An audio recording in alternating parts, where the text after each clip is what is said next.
You're on. Thank you. Hi, everyone. Good afternoon. Welcome to the January 6th regular council meeting. As you can see, I am not Mayor Enriquez. Mayor Enriquez is at a U.S. Conference of Mayors, and so he couldn't join us today. So instead, you get me for the first time. So we will start with our moment of silence. Please, I'd ask you to stand for a moment of silence for the brave men and women of the Las Cruces Police Department, the Fire Department. I'm going to throw our Utilities Department in there, who also have incredibly dangerous jobs. And of course, a moment of silence for former Senator Mary Jane Garcia, who passed away on January 5th.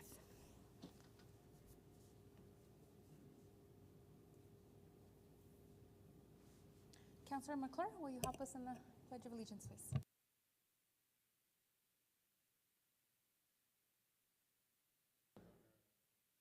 To the republic for which it stands, one nation.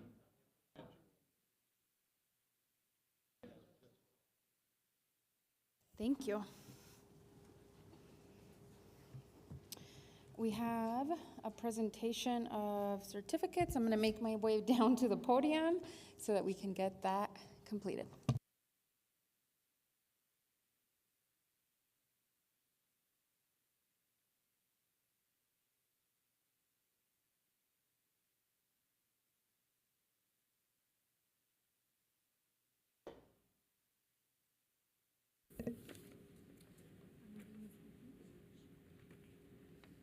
Okay, here we go. Maybe I can invite our city's financial services department up. I see a lot of staff. Are you all here? We're definitely going to have Josie Trevino up, but whoever else wants to come.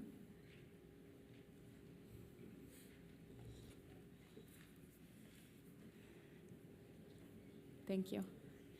Come on down. Okay, I'm going to read this statement first, and then I'll pass it over to you. Yes. Okay. The city's financial services department wins 20th consecutive Certificate of Achievement for Excellence Award. The Government Finance Officers Association of the United States and Canada awarded the City of Las Cruces Financial Services Department the Certificate of Achievement for Excellence in Financial Reporting for its annual comprehensive financial report for the fiscal year that ended June 30th, 2022. This award is a prestigious national award recognizing conference with the highest standards for preparation of the state and local government financial reports. The report was judged by an impartial panel to meet the highest standards of the program, which includes demonstrating a constructive spirit of full disclosure to clearly communicate its financial story and motivate potential users and user groups to read the report. The Certificate of Achievement is the highest form of recognition in governmental accounting and financial reporting, and its attainment represents a significant accomplishment by a government and its management. As of 2022, the City of Las Cruces has been presented with 20 consecutive Certificate of Achievement for Excellence in Financial Reporting awards, 10 consecutive Popular Annual Financial Reporting awards, and the Distinguished Budget Presentation Award. With this, the city meets the requirements to be recognized to receive the prestigious Triple Crown Award for 2022. The preparation of the AFCAR could not have been accomplished without the efficient and dedicated service of a highly qualified staff in the Financial Services Department. I would like to thank all the personnel who helped and contributed to the preparation of this report. Thank you. Congratulations.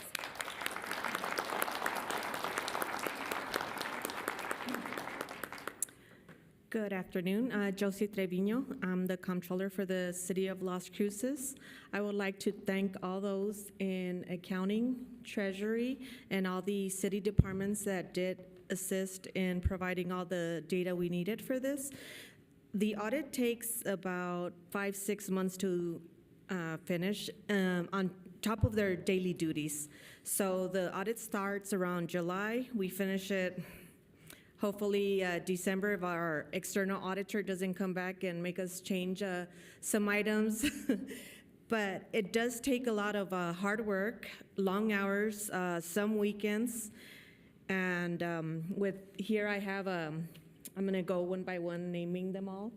So we have Josh Saffel, Accounting Supervisor, Accounting Supervisor Maria Sanchez, Accountant 2, Liam Beasley, Treasurer, Erica Jaques. We have Roberta Marquez, Accountant. We have Dolfo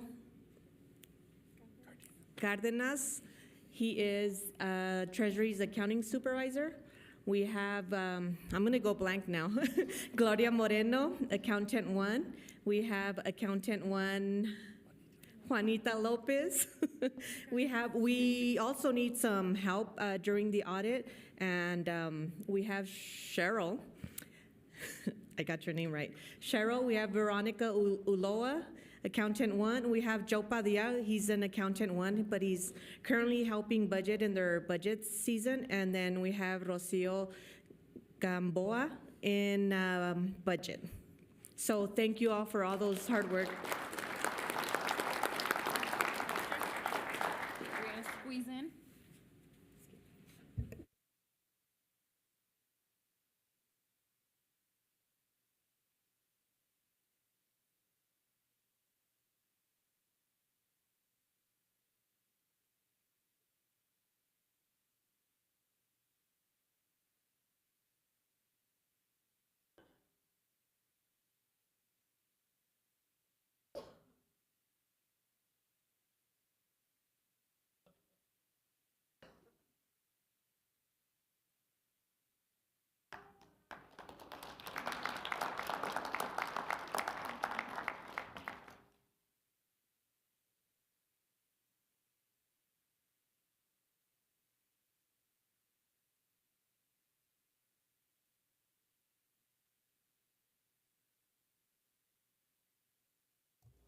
All right, moving right along. So we have Jobs of the Week, Sarah Rainey.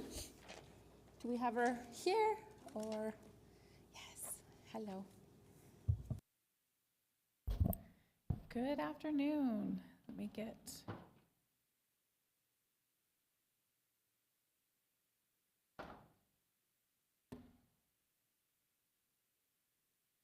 There we go. All right, for Jobs of the Week, we have quite a few. Sarah, don't forget your name. Oh, One more sorry. time, thank you. Sarah Rainey. I am actually the one-stop coordinator for the Southwest region of the Workforce Connections. That covers Doñana, Hidalgo, Luna, Socorro, Sierra, and Grant and Catron County. So, but the Jobs of the Week, we try to focus on just our local Las Cruces area. So, thank you. For Jobs of the Week, we have, for the city of Las Cruces, we have a senior office assistant. The position starts at $15.57. The position closes, excuse me, on the 22nd. We also have for the city of Las Cruces an animal control officer. That position starts at $18.86, and the posting closes on the 22nd as well. For White Sands Missile Range, they have a customer experience specialist, and that is in the military housing division. The salary depends on experience, and it's open until filled. The Glitz Nail School of Technology has a position for a receptionist. That position starts at $13 an hour, and the posting closes on the 28th. There's also for the American Red Cross. This one is a full-time remote position. Wanted to highlight that. It's a telesales specialist, a business sales position. It starts at $18.11 up to $22 an hour, and the posting closes on the 27th of this month. For Skookum Contract Services, that one is also out at White Sands Missile Range. We have an HVAC technician, one. That position starts at $28.50 an hour, and the posting closes on the 31st. As always, you can always reach us over on South Alameda Boulevard. You can reach us on all of our social medias. You can reach us at 524-6250. And I do want to reiterate to everyone that all of these services are free to everyone. And that's everything from resume writing to, career changing, your unemployment, all of it. Please come in and see us. Thank you. Thank you, Sarah, for all you do and for joining us today. Thank you so much. Up next is Pets of the Week, Amy DeFelix. Hi, Amy.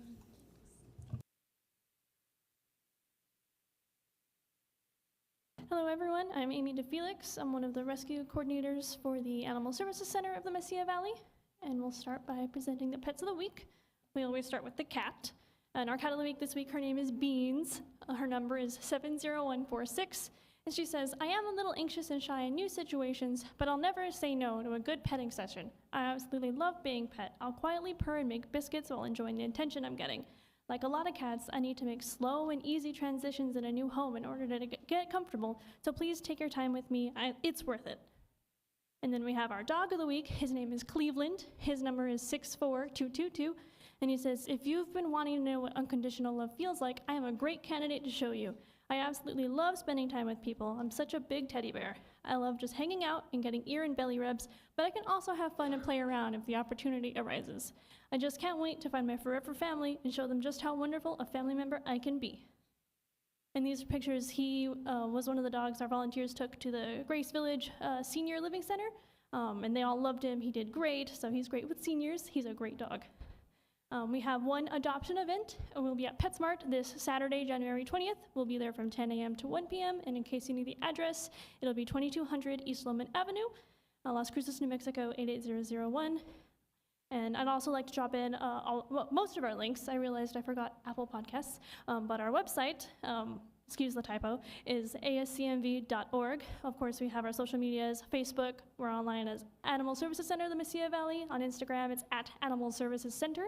And then TikTok is ASC Mesilla Valley. And of course, we have a YouTube, the ASCMV channel, and then we have Spotify and Apple Podcasts, like I forgot to mention, and it's called Tales from the Paw Side, the ASCMV podcast. So we encourage you all to check it out, follow us on social media, and keep updated. Thank you. Thank you, Amy. All right, next up is our conflict of interest statement. Does any member of the city council, city manager, or any member of the city staff have any known conflict of interest with any item on the agenda? None by Flores. None, Graham. None, Corin. None, McClure. None. None, city manager. None, myself. Thank you all. And we will begin our public participation. As per usual, we will begin on my left side with the front row. So if you would like to speak, come on up. Just please remember to state your name and talk clearly into the microphone. And you'll have 3 minutes. Okay, good afternoon. Jerry Wheelis for Animal Advocates for Change. The majority of you know me, and I'm sure you know why I'm up here. However, it is necessary again. As you will recall, last October, AAFC, at the request of Mayor Miyagishima, held a very long work session to discuss implementation of a new animal ordinance prepared by AAFC. The document was prepared and had been reviewed and supported by multiple parties such as the ASCMV and animal rescue groups. At the conclusion of the meeting, AAFC and Animal Control were directed by Mayor Miyagishima and Council to meet and collaborate with Animal Control on language for a new ordinance that was acceptable to both, and then present the document at a further work session not to exceed 60 days from that day. We were encouraged by this directive as we had already met with Animal Control and had already agreed on a number of new provisions. I, Kathy Stark, Gino Jimenez, and Lieutenant Joy Whittla met the following week to discuss. However, Animal Control presented us with an entirely different document prepared by them based wholly on the old ordinance, which incorporated only a couple of changes and fixed none of the structural and contextual changes needed.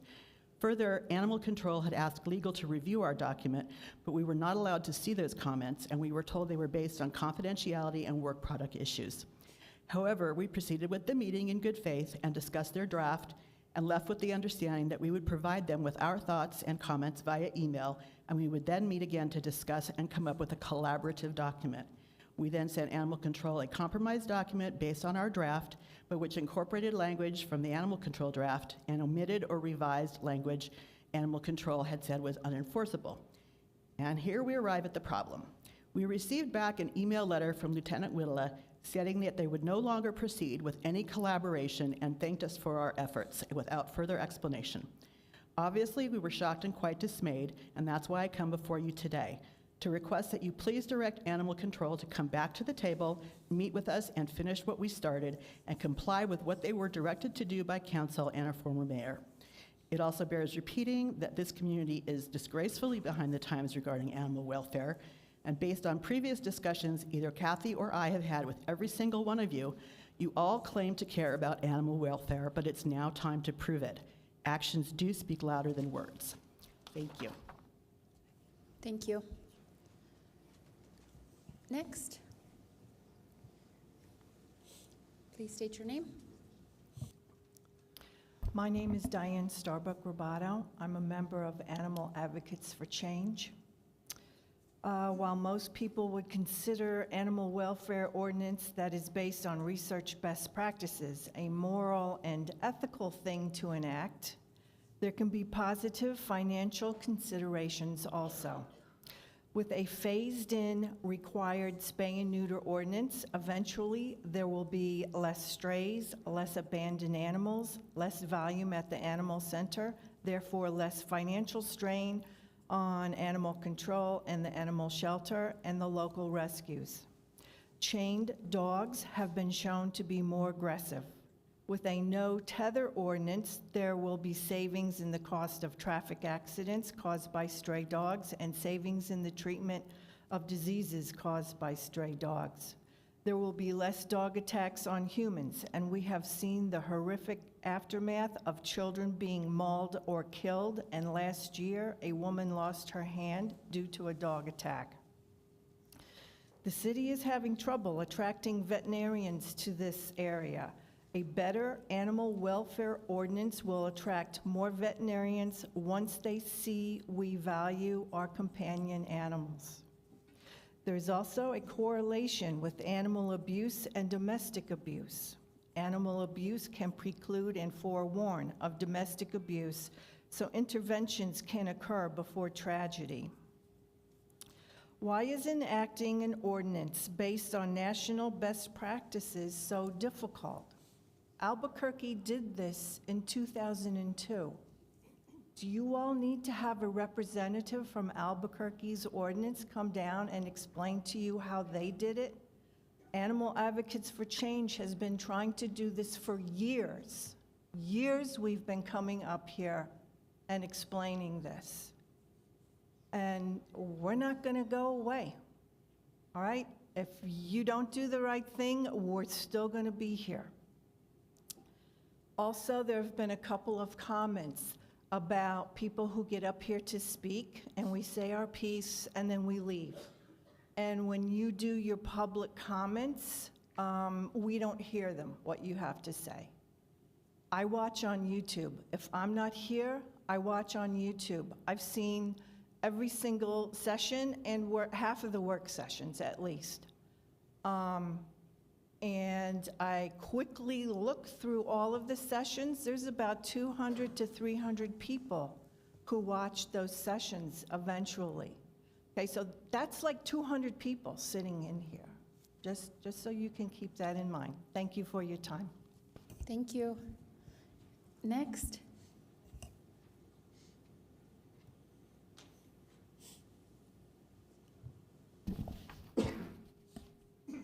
Good afternoon, Mayor Pro Tem, City Council, City Manager, staff, and public. Congratulations to the new leaders, and Happy New Year. I'm here the first time this year. My name is Yoli Diaz. I will repeat myself for the ears of our new leadership. I am not here to disrespect, arm wrestle, or mudsling. I am here to continue the advocacy I began in October 2021 when I met with leaders with a crisis and a solution regarding access to needed health care in Doña Ana County with a focus on Memorial Medical Center. City of Las Cruces and Doña Ana County's lessee, with City of Las Cruces owning the real property of land. I cannot sugarcoat the crisis. I would like to repeat, did you know that if you're a Doña Ana County resident without health insurance coverage, diagnosed with cancer, that you will be denied an appointment and ultimately denied life-saving cancer treatment at Memorial Medical Cancer Center?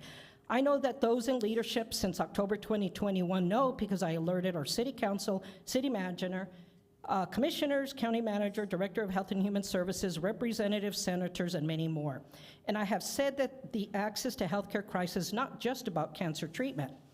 The history of the lease of Memorial Medical Center is crucial. Section 6.5, Indigent Care Continuation of Services, begins by stating, quote, lessee agrees to institute and maintain during the term or any extended term policies for the treatment of indigent patients, those unable to pay the full cost of health care services rendered to them, which taken as a whole are no less favorable to the residents of the city and county than those presently maintained by MMCI. The lease continues regarding current written policies of indigent care. The policy states that the Cancer Center will be included in the whole of MMC. The same expanded care services guidelines will apply to the hospital. The lease continues sections regarding annual review, operating board, notice, efforts to remedy, and more. I have witnessed premature deaths because Doña Ana County residents did not receive the health care they needed when they needed it. I have met American children who were left orphaned because their parent did not receive the care they needed when they needed it. When a hospital denies and delays healthcare services, it is harming its residents it is supposed to serve, creating imminent danger to life and safety. I believe that all parties of the lease have failed in compliance, failed in oversight, failed in accountability, failed in enforcement. And I believe there needs to be an investigation and corrective action taken. Councilor Matisse, I believe you are the most prominent leader to help. You were mayor when the hospital was leased. The councilor and commissioners voted unanimously to lease the hospital. City Manager Erickson and County Manager Haynes signed the lease. I believe you can educate the City Council and administration on the history and responsibility to resolve. And Mayor, I believe he has inherited this crisis, and his attention to resolve is also critical. Thank you. Thanks, Yoli. Is the timer not working? It's working, it's just the beep's not working. Okay, you gotta tell me then. Got it. Thank you. Yep, next row, please. Thank you. Oh, that's right, yes. The video you brought last time was reviewed, and if you can pull it up yourself, sir, it's on that screen right there, it's the very last item. Okay. Just double click on that. And please don't forget to state your name. My name is Neil Goodell. I recorded this last month in front of Highland Elementary just before 10 o'clock in the evening. As you can see, this light is extremely bright. This is the sign that's in front of the elementary school. You can look at the strength of the shadows on the ground. When you see a close-up in just a moment, you'll see the signs on the other side of the highway that are illuminated by this light. It is so bright. It is blinding. That's why I titled this video, Blinded by the Light. The reason I'm bringing this to your notice today is to essentially put you on notice. I spoke with Codes Officer back last month. I was told by the officer that because the building permit for the school was issued by the state, they are probably not subject to city municipal codes on the brightness, on the sign illumination limits that we have. So in other words, this is a case of, we make the rules, you follow them, do as I say, not as I do.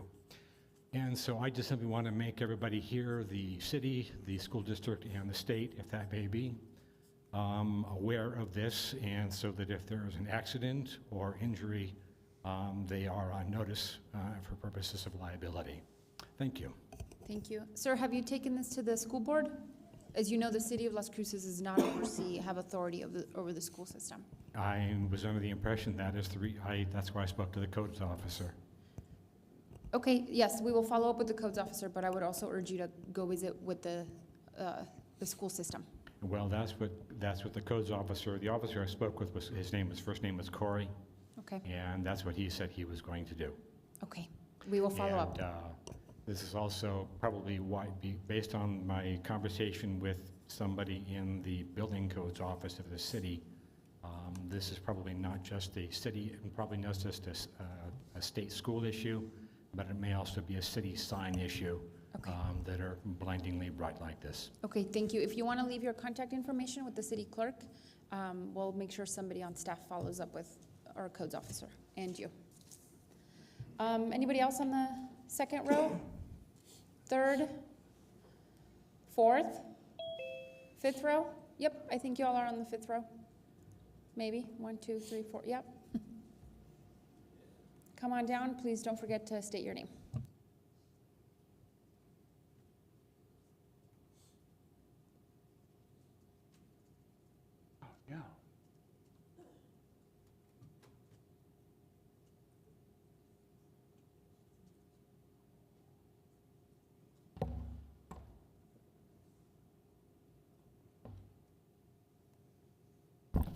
Okay, everyone. Hello. Hello to the council. Greetings again. My name is William Gilman. I am a resident, a business owner, a recent father. I wasn't intending to bring her today, but that's how the work schedules happened. So here she is. We'll see how this goes. I was going to make some specific comments about, like the cost of roads, the cost of new developments out in Sonoma Ranch and elsewhere, and the cost of not investing in existing parts of the city. But I do feel like I need to make some comments on recent events at the national border. For those who haven't heard, the Texas National Guard has seized a migrant processing facility and prevented Border Patrol agents from intervening when a mother and her children were struggling in the river, and as a result of inaction, they drowned. Now, there's not much Las Cruces can do about this, but that situation is a complex, multi-layered problem and challenge, much like many of the challenges facing the city, and I feel like the way that we face those challenges defines our character and our values. So I think that the actions of the city of Texas represent a failure of imagination, a failure of leadership, a failure of policy, failure of common sense and common decency. So a little self-disclosure that may be a little scandalous. I don't speak a word of Polish. It's crazy, I know. But I am 1/4 Polish. My mom is half Polish. My grandma is full Polish. My great-grandparents left Poland in the early 20th century because Poland wasn't a very great place to be at the time. And there was no digital background check. There was no e-verification of their personal history. They just got on a boat, showed up, and were admitted. And they found work, they found a place to live, and America thrived. And that helped to fuel America's growth. This is a nation of immigrants. People have always left their places of origin to escape war, to escape oppressive regimes, famines, and other catastrophes. And I don't see how this situation is really any different. In Ellis Island's first year of operation, it received almost 500,000 arrivals, received and admitted. And that was 8% of the US population at the time. People are catastrophizing, saying that we're going to be overrun, but this recent wave of arrival is not even 1% of our population. These people are ready to work, and they can, I guess, yeah. With the Labor Department forecasting, shortages in the workforce in key industries, this is a huge opportunity for the nation. And likewise, the problems that Las Cruces is facing is also an opportunity. How do we make a community that is safe where everybody can thrive from West Picacho to Sonoma Ranch? And the way that we face these challenges defines our character, and I believe that we can do it in a way that lives up to the aspiration of the Constitution, that all people are created equal and endowed with life, liberty, and the pursuit of happiness. Thank you so much. Next, on that fifth row.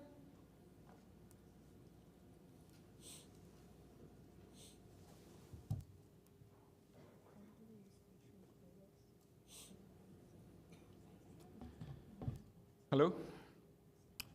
My name is Jorge Aguirre, and I'm a Las Cruces resident, small business owner and employer.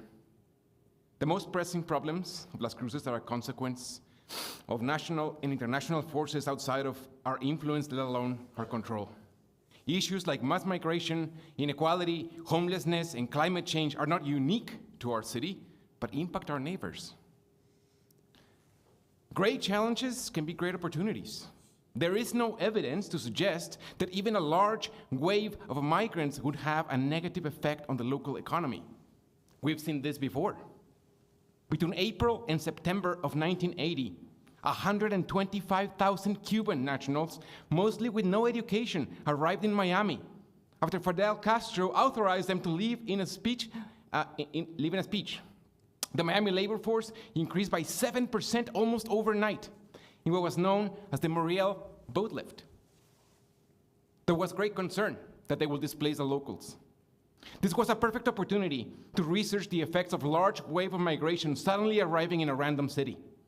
And it turns out there were no negative effects to wages of the established residents, nor to the economy at large of the city.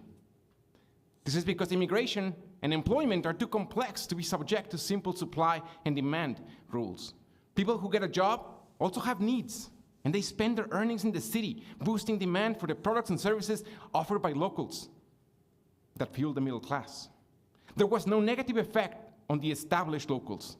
But then they compared the wages of Cuban immigrants to those that had arrived prior to the boat lift and found the same result. Their wage growth was not negatively impacted. Moreover, studies continue to find no wage or employment effects when comparing Miami to other different cities of the same size where wages and employment were on very similar trends to Miami before the boat lift. Now, that's one thing. I want to talk about the other end of the spectrum. Our economy used to reward professionals who moved to big cities with higher salaries. But the cost of living has turned our labor markets upside down, and now high-skilled professionals are being priced out of the most productive cities in the nation, and they're looking for places to live with high quality of life at a lower cost. In order to lure high-income professionals to stay here, because they're coming, but they may not stay, we have to legalize walkable communities and make robust investments in our public transportation infrastructure. And of course, we need to legalize housing. We can start with the easy part, remove minimum parking and building setback requirements that waste land that could be used for housing, often to have an empty parking lot or a gravel and rock landscape that isn't even useful to lizards, making it unusable for humans or animals. Thank you, Jorge. Next time. Dang it. Thank you. It was great, though. Thank you. Anybody else on that fifth row? Thank you. Come on down.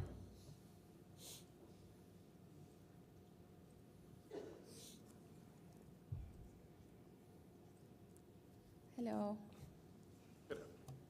Don't forget to state your name, please. Yes, my name is Stan Engel, for the record, E-N-G-L-E. I would like to congratulate my counselor, Johanna Bencoma, for being elected mayor pro tem, and of course, winning her re-election. She was very helpful during the pandemic when we were trying to do some traffic calming on South Melendrez, and we were able to do that.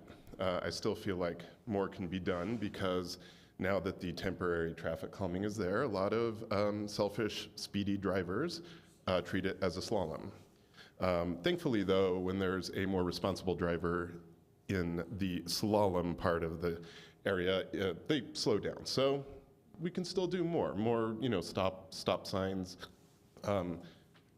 sidewalks to encourage walking. Because I feel like, as a whole, our transportation infrastructure is actively hostile towards life. I am a father.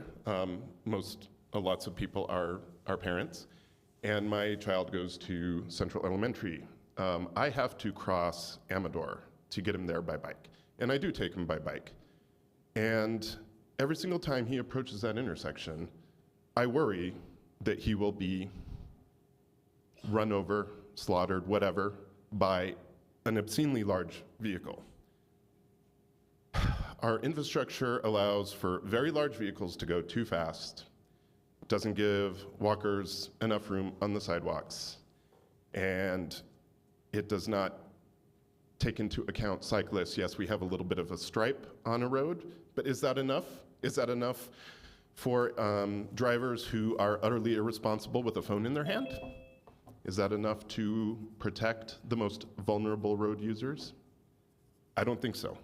I think I would like to challenge this body to try and stand on some intersections and watch how big the cars are, how many people are on their cell phones, how many red lights are run. I would then hope that you all would realize that we need to redesign our infrastructure so that life can exist, so our kids can be once again independent in their own neighborhoods. And I would hope that you would take that seriously. Thank you. Thank you, Stan. Anybody else on that fifth row? Sixth row? Come on down.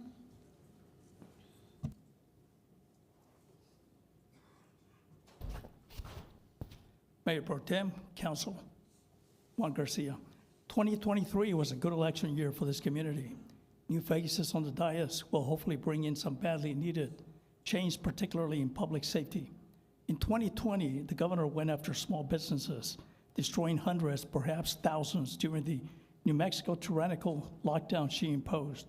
In 2024, along with Senator Heinrich, she's going after law-abiding gun owners with a frontal attack executed by her public servants, progressive representatives, and senators who blindly and in lockstep obey her orders.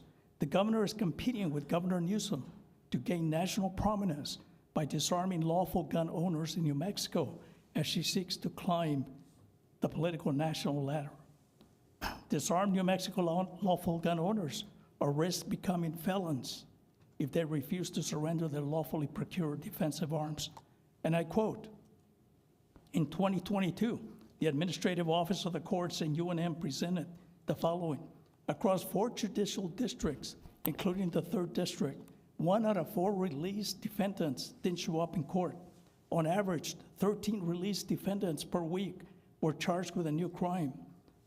And while out under supervision, 5 released defendants per week were charged with new crimes while awaiting trial.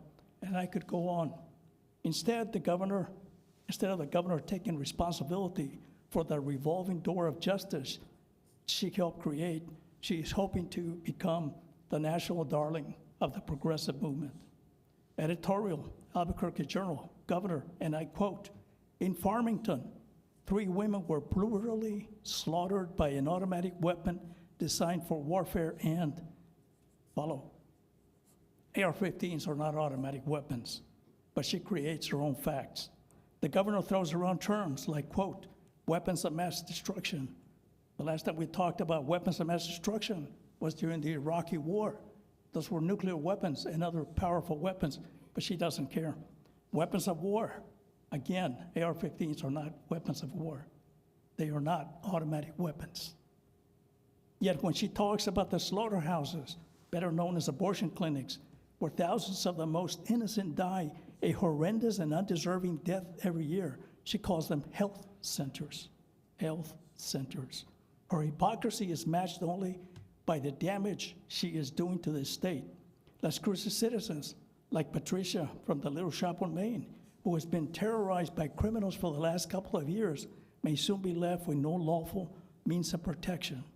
I hope we get support from the council in stopping this power grab. And come election time, let's get rid of the politicos that have done nothing to stop crime and are hell-bent on turning law-abiding citizens into felons. Thank you. Thank you. Next, please.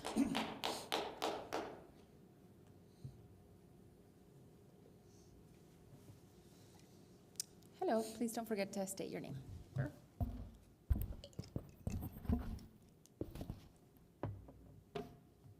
My name is Beth Bousquet, B-O-U-S-Q-U-E-T. I usually have to spell it, so. Greetings, Council. On October the 7th, Hamas Islamic terrorists, the elected governing body for Palestinians, invaded the sovereign country of Israel. Their goal was to murder, rape, humiliate, kidnap, and destroy anything Jewish. There was no context other than that. To see the videos and to read eyewitness accounts of what took place that day is a life event for any person, especially a Jew or a Christian. Almost 10 years earlier, in 2014, another Islamist terrorist group, Boko Haram, abducted 270 teenage girls, taking them to remote hideouts deep into northern Nigeria, submitting them to sexual slavery.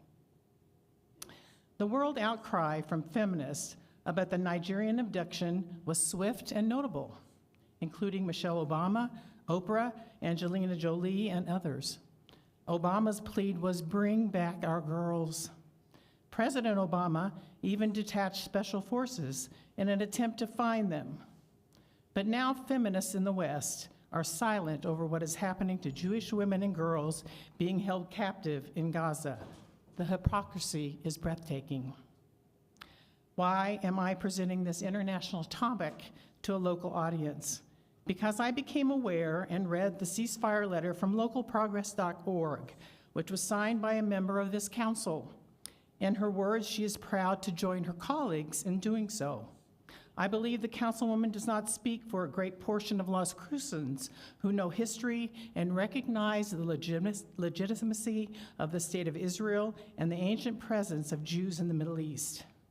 It has been 100 days since the men, women, and children of Israel were abducted and taken into the Gazan underground dungeons, enduring and maybe not even surviving indescribable treatment. We do not hear "bring back our girls" from anyone other than the families that are waiting.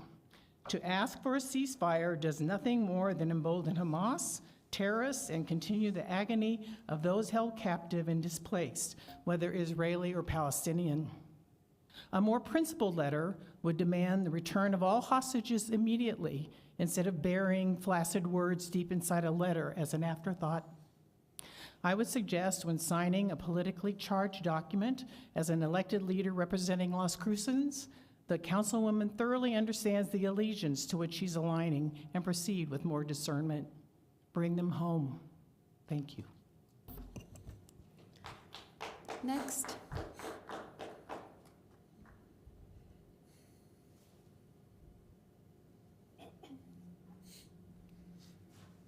Hello.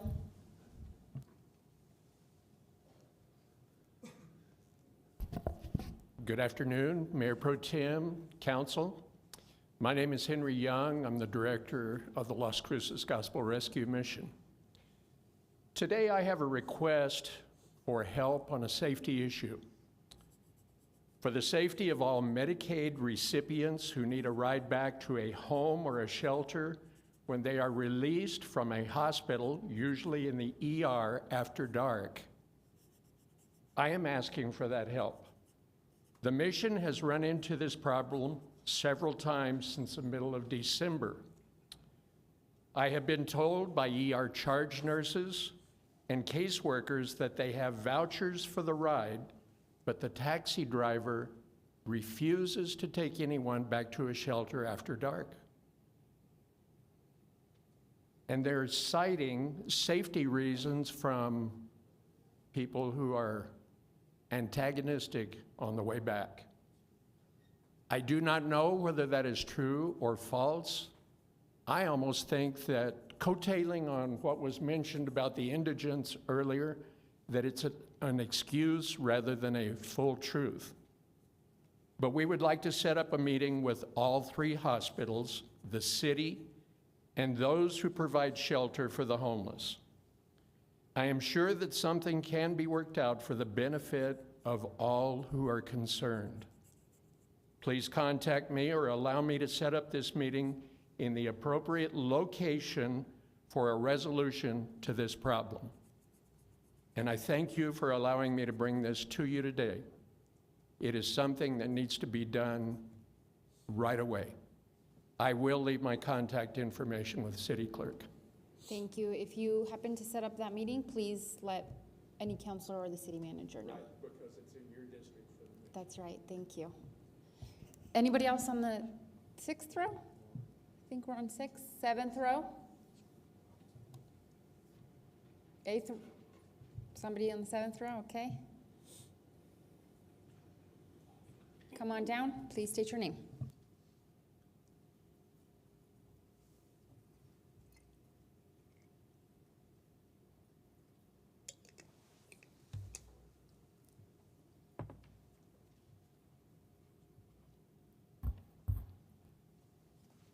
Hi, I'm Rick Renault. Every time I walk on down those stairs, I think of The Price is Right and just taking a tumble. I had a stroke about 10 years ago, and the pull of gravity, when I walk down the road, gravity is pulling me 10% that way. It's really weird, but I can see, so I can. Anyway, good afternoon. It was going to be Mayor Enriquez, but Mayor Pro Tem Ben Como, new councilors Bill Matisse and Cassie McClure. Councilor Flores is my residence councilor. My small business is located at Missouri and Solano in Councilor Graham's district, across the street from the beleaguered Family Dollar, which is in Councilor Matisse's district. So I want to talk about Solon Square, a little history of Las Cruces at the corner of Missouri and Solano. When I was a kid, about 1970 or so, my brother had a paper route, the El Paso Times in the morning. We went all the way from Corley to Solano Square on my paper route. We made about $23 a month, but that was a lot of money. Everyone wanted to have a paper route back then. So, anyway. Later, we worked at the Solano Square Conoco there for my uncle. It was a full-service gas station. Washed the windows even, fill her up. And so anyway, it was for my uncle, and I worked alongside my cousin, Roger Stevenson. And I want to thank you, counselors, and especially Counselor Coran, for shepherding that thoughtful decision last month for Tracy Stevenson. It was the awning issue. Roger was my cousin, so thank you guys for doing that variance. So anyway, I want to talk about the minimum wage. How much time do I have? It went up again. I think you should just scrap the Las Cruces minimum wage ordinance. It went up to 12, and the tip wage is 3 in the rest of the state. This $5 an hour tip wage in Las Cruces is $4.58 now, is killing restaurants and small businesses. My daughter works for a restaurant, and if there's a 2 or 3 hour break of it's kind of slow, she gets sent home. She gets in her car, goes home, because it's $5 an hour. It's getting near the minimum wage in Texas, $7.25. So I'm just asking, as a gesture to business, Ms. Marcy Dickerson was here about 2 years ago talking to you guys and saying, just let off on the tip wage just for 1 year. So I just, as a gesture to local business, consider just getting rid of the Las Cruces minimum wage ordinance completely, because the state ordinance has taken over. It's $12 and $3 tipped. All right, thank you. Next on the, I think, 7th row.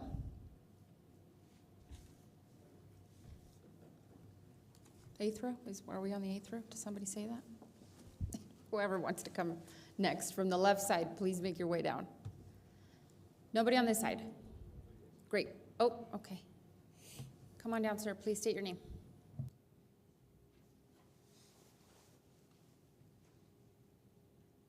Mayor Pro Tem, City Council, thank you for having me. On or about December 11th at this City Council meeting, I presented a declaration that I left behind. Will you please say your name? Richard Barella. Thank you. I'm going to go get it. I would respectfully request that the City Council place this in the city archives. Thank you. I will ask that you leave that with the city clerk, and she will review it and ultimately make that decision. Okay.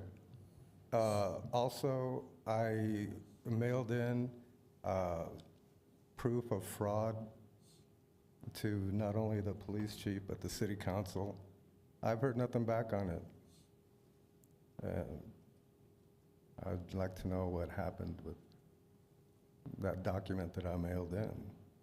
Evidence of fraud. Thank you. This will not be a time to discuss that, but if you want to resend that, I don't know what you speak of currently, but if you want to The leave. city council never received a letter from me.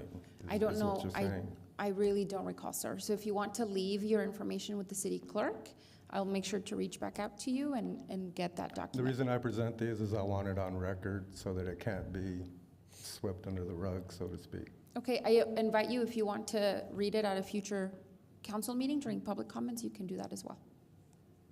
Why? I sent it in. It affects certain people's legal rights. Okay, If like you, I said, if you want me to, I will. you can also just resend it again, and we'll be on the lookout for it. I want the council to acknowledge that they received this. I put it in the mail. Okay. I have proof that I did that. Okay, I thank you, want the sir. city council to acknowledge they received proof of the fraud that I mailed in, using my name. Okay, thank you, sir. I cannot acknowledge that at this moment since I do not recall, but please feel free to resend that. We'll be on the lookout. Anybody else on my left side? Okay, front row right here. Thank you. Come on up down. Jeffrey Field, I'm a Jew. Before I begin, I apologize for the email I sent City Council last Thursday. I was wrong. I composed it out of mounting frustration over the ever-worsening events regarding the Israel-Gaza conflict. Still, I was out of line, and I apologize to each of you. Somehow, this madness must cease. We must stop now. I speak as a child of God and brother to the suffering poor of Vietnam. I speak for those whose land is being laid waste, whose homes are being destroyed, whose culture is being subverted. That's from a speech by Dr. King delivered April 4th, 1967 to the Riverside Church in New York City, and I think it applies today to Gaza. Las Cruces, it is time to break silence. There's a new acronym floating around the internet, WCNSF, Wounded Child, No Surviving Family. From last week's NPR report on conditions in Gaza, there's this quote, "Children as young as 5 are contemplating suicide." Let me repeat that. Children as young as 5 are contemplating suicide. This issue, the ever-widening war in the Middle East, while geographically distant, resonates deeply within our community, touching the lives of many who call Las Cruces home. It is not just an international concern, it's a local one, affecting our neighbors, friends, and perhaps even family members. In passing a resolution urging a unilateral ceasefire in the Israel-Gaza conflict, we demonstrate our commitment to peace and human rights, values that define us as a community. I understand that navigating international issues at a local level can be challenging. However, I believe that is not only our right, but our duty to do so. The decisions we make in this chamber should reflect the conscience of our community, unswayed by any unseen influences. And so I appeal to your sense of justice, humanity, and leadership. Let us join the ranks of those towns and cities across America who have dared to take a stand on the world stage. Let our actions resonate with that moral courage as a way forward on the path to peace. As a side note, as of January 10th, 15 cities across the United States have passed resolutions asking for a ceasefire. Thank you. Thank you. Third row?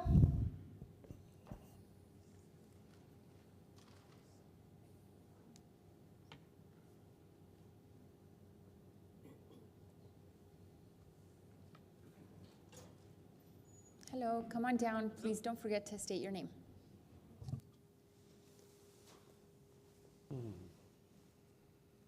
Madam Mayor Pro Tem, councilors, my name is Steve Phillips, and I am a retired Army officer and a reformed attorney. I'm requesting your help for a number of our senior citizens, and admittedly, it's not nearly as serious as so many of the predecessors this morning or this afternoon. We range from age to 60s to 90s, and were regular users of the current channel at the Regional Aquatic Center. The current channel is where the user walks with or against the current of rapidly moving water for exercise. Many of us were sent there by our doctors for low-impact cardio, and others were sent there for rehab for knee, hip, back surgeries, etc. For others, it's simply fun. The problem is that the channel has now been closed for repairs for about 4 months. Shutdowns also occurred earlier at other times. We're only requesting that you ask the Inspector General's office to look into the problem to determine what the problem is, to avoid future extensive closings. Thank you. Do you have any questions? Not at this time, sir, but I would ask that you leave your contact information with the city clerk so somebody in the city manager's office can Thank follow you. up. Thank you for bringing that to our attention. Anybody else on the third row? You're all with Mr. Phillips? Do you want to come on down?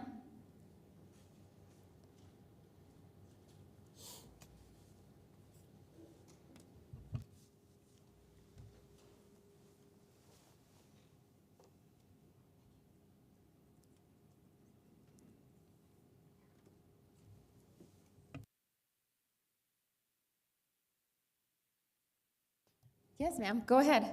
State your name, please. My name is Isla McCoy. I'm also a senior citizen. My husband is with me as well. And we have been using the Aquatic Center as well for the same reasons that have been previously stated. And we've also been applauded by our doctors that we're doing the right thing. We go 3 times a week. But since the Aquatic Center has been closed, they have advised that we could go to the new natatorium, which we have been doing. And that's wonderful for those of us who are able to stand the colder water.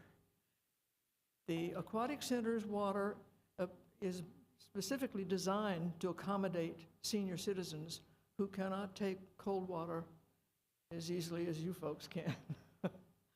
So we have been forced to use the other, we who can are using the other one. And it, by the way, it is a delightful facility, and we thank you for that. But we would like to get back to the Aquatic Center where it's more appropriate for our age. And I thank you for listening. Yes, thank you all so much for bringing that to our attention. We will definitely have someone follow up. Thank you. Yes, come on down.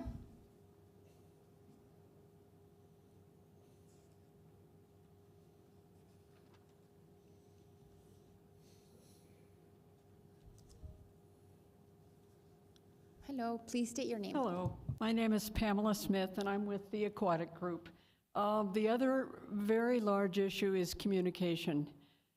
This center's been shut down almost 4 months, and none of the staff seems to know anything. The middle managers don't seem, they've been asked numerous times. The people that are coming are very frustrated because there's no information forthcoming. It's either erroneous or non-existent. So we would like some kind of a communication as to what the problem is. There's been rumors and all kinds of things, but we need to get to the bottom of what's happened and just be honest so everybody knows what to expect when it's going to open and why and so forth. Anyway, thank you. Thank you. Thank you all for your feedback. Are you okay that we make Mr. Phillips your point of contact? Okay, great. Anybody else from the Aquatic Group? Okay, great. Thank you. The next row, 1, 2, 3, 4th row. 5th row is our Rockstar Finance team. 7th, anybody else on this side? Anybody else on the right side? No, okay, that concludes our public participation. Thank you, everybody, for that. I have been asked before we make a motion to approve the agenda to move item 7.3 to before 7.1. So if someone can make a motion and a second with that change, please. I move to approve the agenda, elevating 7.3 to the top of the action items, please. Thank you. Second, Graham. Thank you both very much. This is on the motion to accept the agenda as presented with the movement of item 7.3 before item 7.1. Councillor McClure. Yes. Councillor Matisse. Yes. Councillor Graham. Yes. Councillor Cran. Yes. Councillor Flores. Yes. Mayor Pro Tem. Yes. And the mayor is absent. Thank you, Christine. Okay, 7.3, resolution number 24077, a resolution to accept the City of Las Cruces annual comprehensive financial report for the fiscal year ending June 30th, 2023. Josh Saffel. Saffel? Yes. Move to approve, Graham. Second, Corin. Thank you both.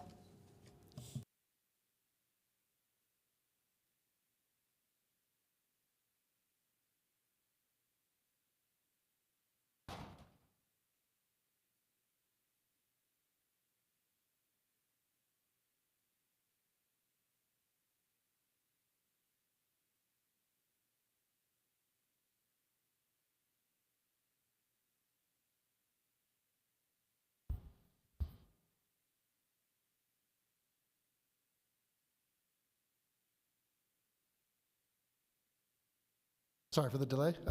Good afternoon, Mayor and City Council, or Mayor Pro Tem, I apologize, and City Council. My name is Josh Saffel. I am the Accounting Supervisor for the Finance Department.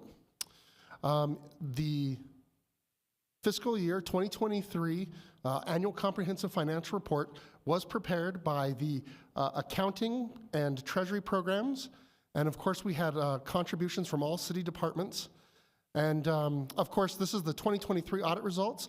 As was mentioned earlier, we did receive an award for the 2022 audit that we had submitted, or the 2022 ACFR. So hopefully, as we submit this, we will receive yet another award, but hopefully that is in the future.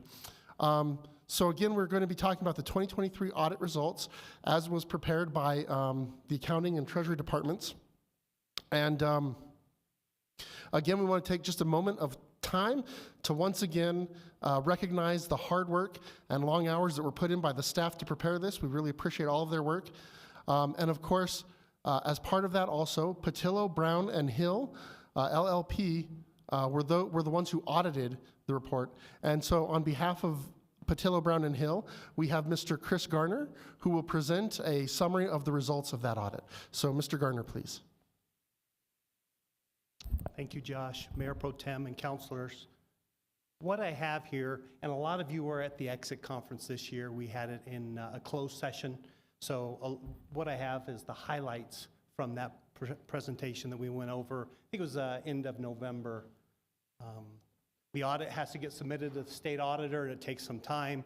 But because you do go after that ACFR award, you do get preference at the state level. So the state auditor does move your audit up and gets it through the process a lot quicker. I still have clients that we submitted back mid-November that we're still waiting on responses for. And last year, cities, we didn't get a lot of them back until March timeframe. So that is another benefit, that you do get to get your audit presented out to the public earlier by doing that, going for that GFOA award.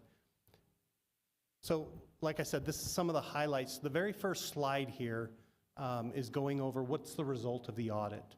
So when we issued our opinion, we issued what we call an unmodified opinion.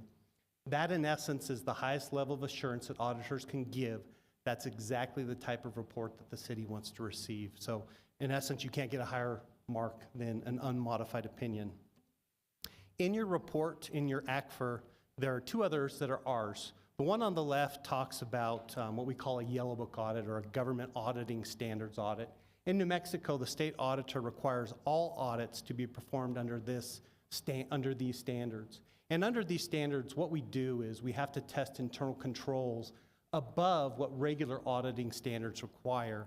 We also, based on state audit rule, have to expand and look at specific things like procurement, travel, and per diem. So we have to test more transactions, and we also have additional things that the state auditor wants us to look at. And during that process, what we do is we explain in that report how we're testing above regular auditing standards, and then we have to give the conclusion of that testing. As you see, we'll have a couple findings that we'll talk about that we had to report in the financial statements. In New Mexico, again, they have a little bit more stringent requirements when it comes to findings.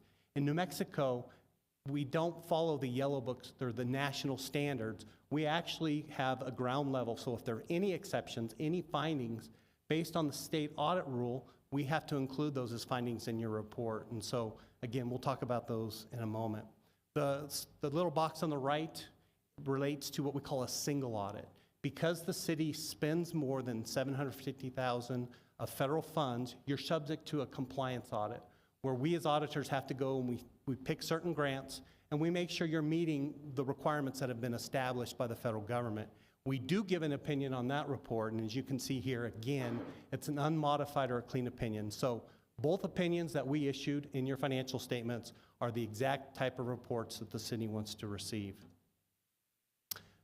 The next communication is difficulties encountered in performing the audit. And the whole reason the standards want us to talk about this is to let the council know, in essence, how are your financial records being maintained? And as you can see here, and I think it's what you're used to, we did not have any issues. Your financial records are being maintained well, so that when we ask questions, we're giving good supporting documents. When we ask for like purchase orders and things, they're getting completed properly and they're going through the proper channels. And so we did not have any difficulties encountered in getting the audit completed. So again, the whole message with this is your accounting records are being well maintained, and that we did not have any issues as completing the audit. The next one is an important communication also, because Council makes financial decisions throughout the year, and you want to make sure that you have a good financial infrastructure to accumulate those numbers that you're presented throughout the year. The whole reason for this communication, again, is to give you reliance. Can we rely on those numbers? There was one immaterial amount where the system had a little hiccup, where there was a journal entry or a transaction that just posted one side, and that shouldn't happen in the system. And it was caught and then fixed quickly. And so, again, really the whole importance of this communication is saying, we as auditors, when we come in, we do not change the numbers. And so your financial statements that you're getting throughout the year, you should feel confident that you've got a good structure established and that you can rely upon those numbers as you make financial decisions throughout the year. We've talked a little bit about the GFOA program and had the presentation earlier. So what happens is your finance staff really has to step up, and they give a lot more information that is user-friendly for the readers of the financial statement. So your financial statements probably add a good 60, 70 pages compared to what regular auditing standards require, and also the state of New Mexico. And so the city takes additional time to present what we call an ACFR, an annual comprehensive financial report, and it's got a lot more information. It does take a lot more effort. This year, as already been talked about, you did receive that award. But what I want to point out is you are only one of 4 municipalities in the state of New Mexico to receive the award. And there's, I think, only 19 in 2022 that received the award out of over 700 governments. So it's not something that people will take the time and effort to do in the state of New Mexico for whatever reasons. And so there's only 19 in the whole state, so you're one of 19 to get it. So that's something the city really should be proud of. It does help with your bond rating, so there is a benefit to doing this. And so it is worth the effort that the staff goes through. The other thing I want to point out at the very bottom, you're only one, and I think it's actually 2 New Mexico governments that received the Triple Crown Award. So earlier they talked about getting the Award for Excellence in Financial Reporting. You also get an award for what they call a PAFR, and it's a small condensed financial statement that's supposed to be more readable for the users in your city. So it's an extra step that doesn't have to happen that you do, and you get the award for that. And then the budget award. You are only one. I'm pretty sure it's 2.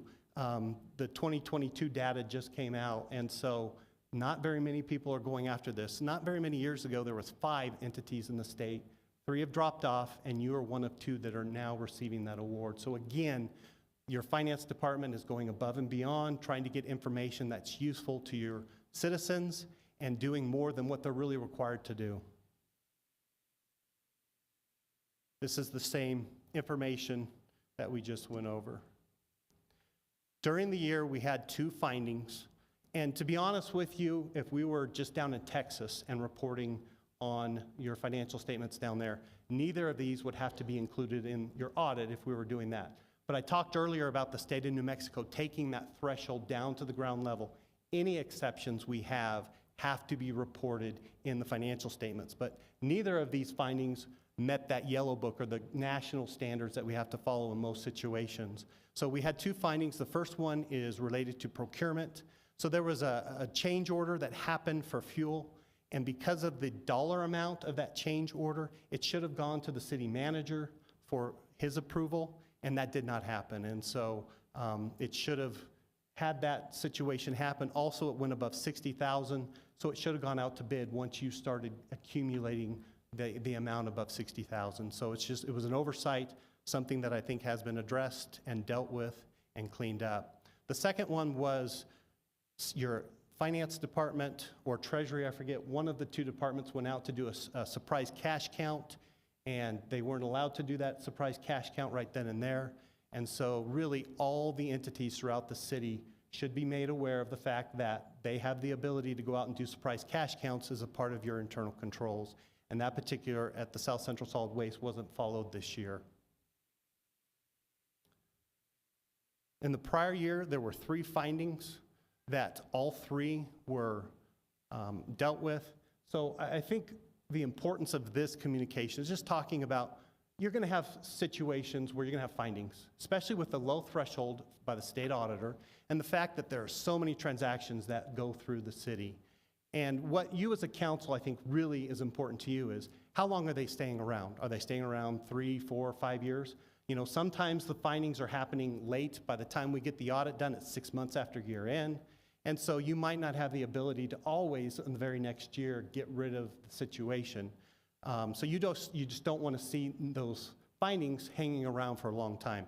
But as you can see here, the 2 findings that we had were from the prior year, and so they were dealt with within a year's time frame. And so again, what council wants to see is, are they taken seriously and are they being dealt with? And you can see here that that is the culture that has happened over the last several years, where things come up, but they are getting resolved.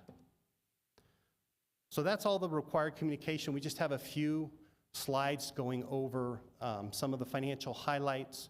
The first few slides are what we call government-wide financial statements. And so the only time you ever see this type of accounting is in the audit. It's not something that you do throughout the year. It's only audit time. And there's only 4 pages in your entire audit that are on this basis of accounting. And basically what happens is we have long-term assets and long-term liabilities that show up in these financial statements. And again, that's not something that you see on a normal day-to-day operations.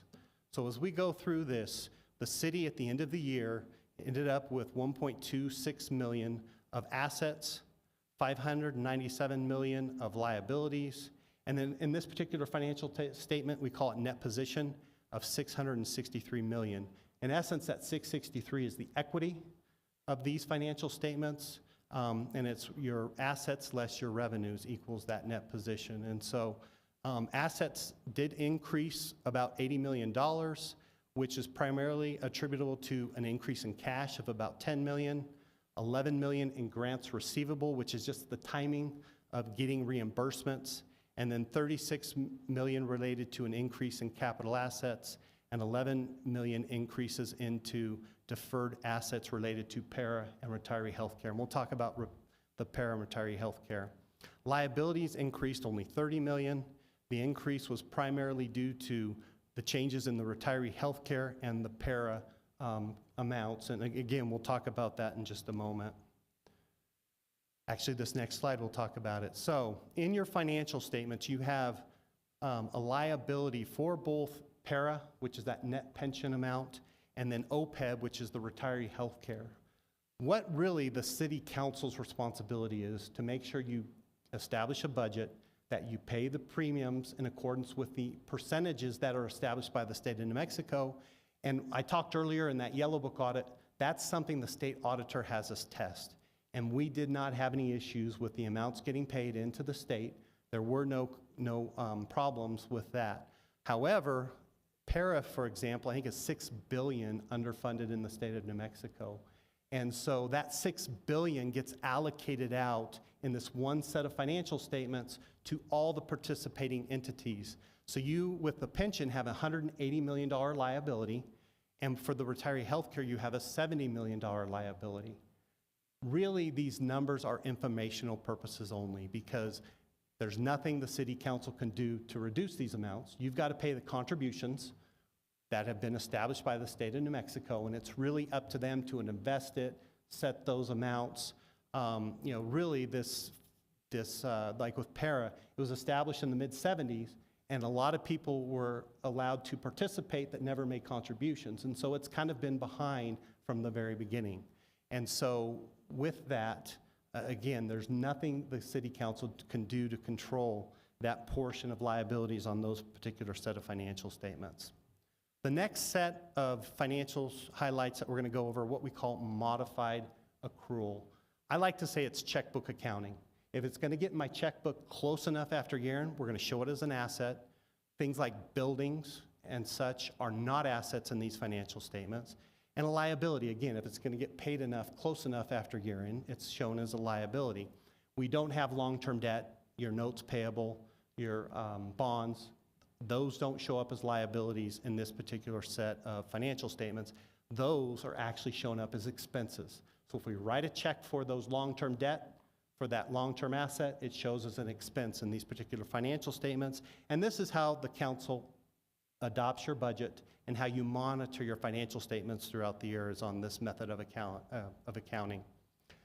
With that, the most important fund is the general fund. which is your operating fund.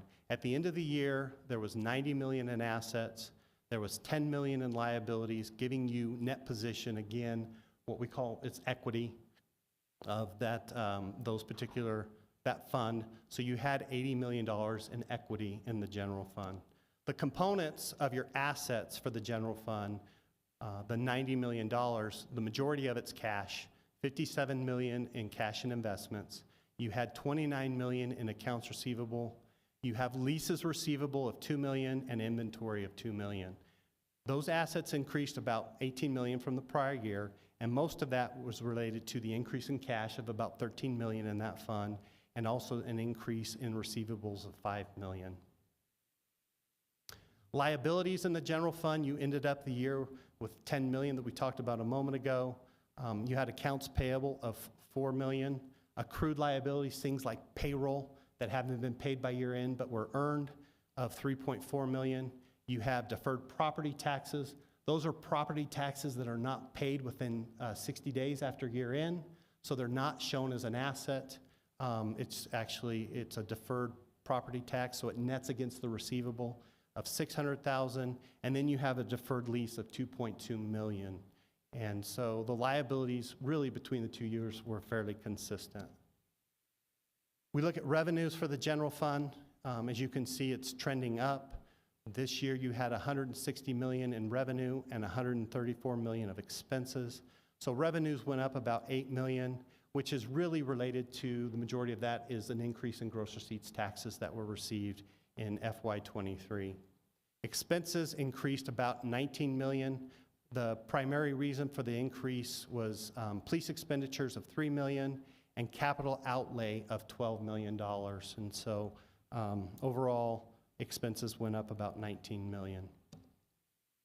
The next set of slides is enterprise fund financial statements. So in these particular enterprise funds, we do have long-term assets and liabilities. I know it's kind of confusing, but when you have an operation where it's kind of treated like a business, we do have long-term assets and liabilities in those.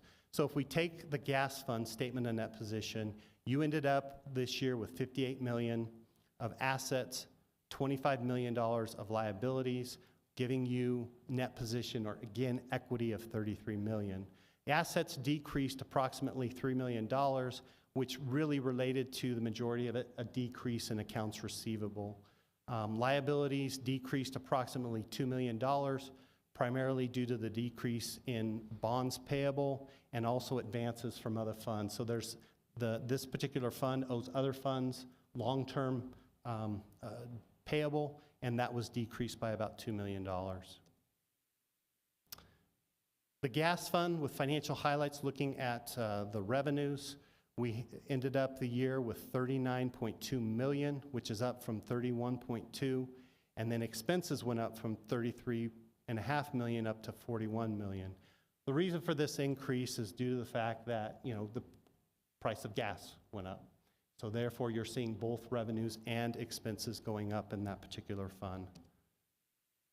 The water fund statement of net position, you had 162 million in assets, 71 million of liabilities.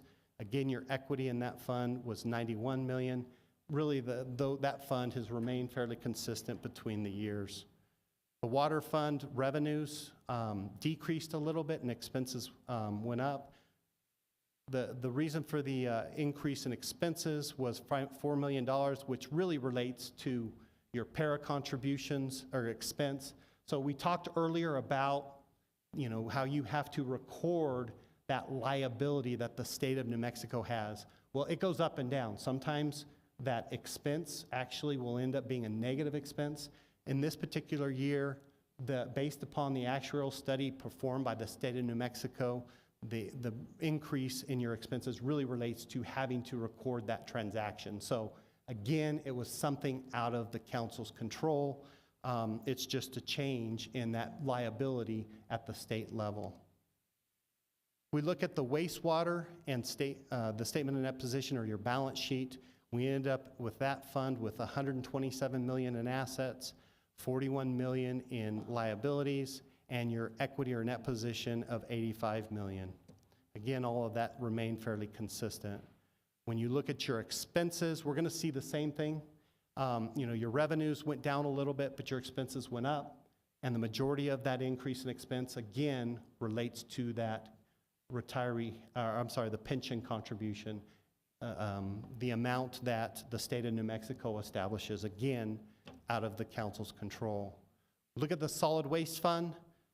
Assets were 24 million, liabilities 10 million, giving you an equity of 14 million. And again, those stayed fairly consistent between the years. And we're going to see the same trend here. Revenues went up just a little bit, but expenses went up quite a bit. Again, that relates to that para contribution and that calculation that is performed at the state level. With that, I'll open up to any questions. Questions? We'll take Councilor Flores, Councilor Corrin. Thank you, Mayor Pro Tem. And thank you very much for your presentation. It's good to see you and Good to see you. good to know that we have good news. As always, I'm still confused. I'm glad that we have our talented finance department and happy to have our friend, Ms. Demouche, and Mr. Soffel. But so can you please explain to me what are we in peril vis-a-vis para? I guess the short answer is no. There are plenty of assets to be distributed over the next several years. It's just if you forecast over the long term based upon actuarial studies that are done, which has a lot of guesses in it, it's underfunded. But it's 85, last I checked, it was about 85% funded, to be honest, which is very good compared to most states. But that 15% underfunded amount, meaning you don't have enough assets to pay out projections of people retiring. So if para were to close its doors today, there wouldn't be enough assets to pay off everybody.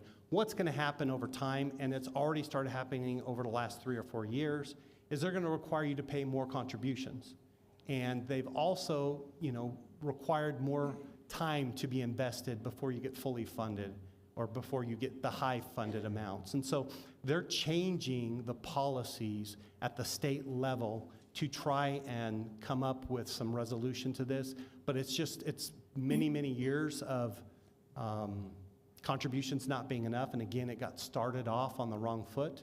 And so it's going to take some time. But no, there is no peril. I would say, they've got plenty of assets to pay over the next several years, and there won't be any issues.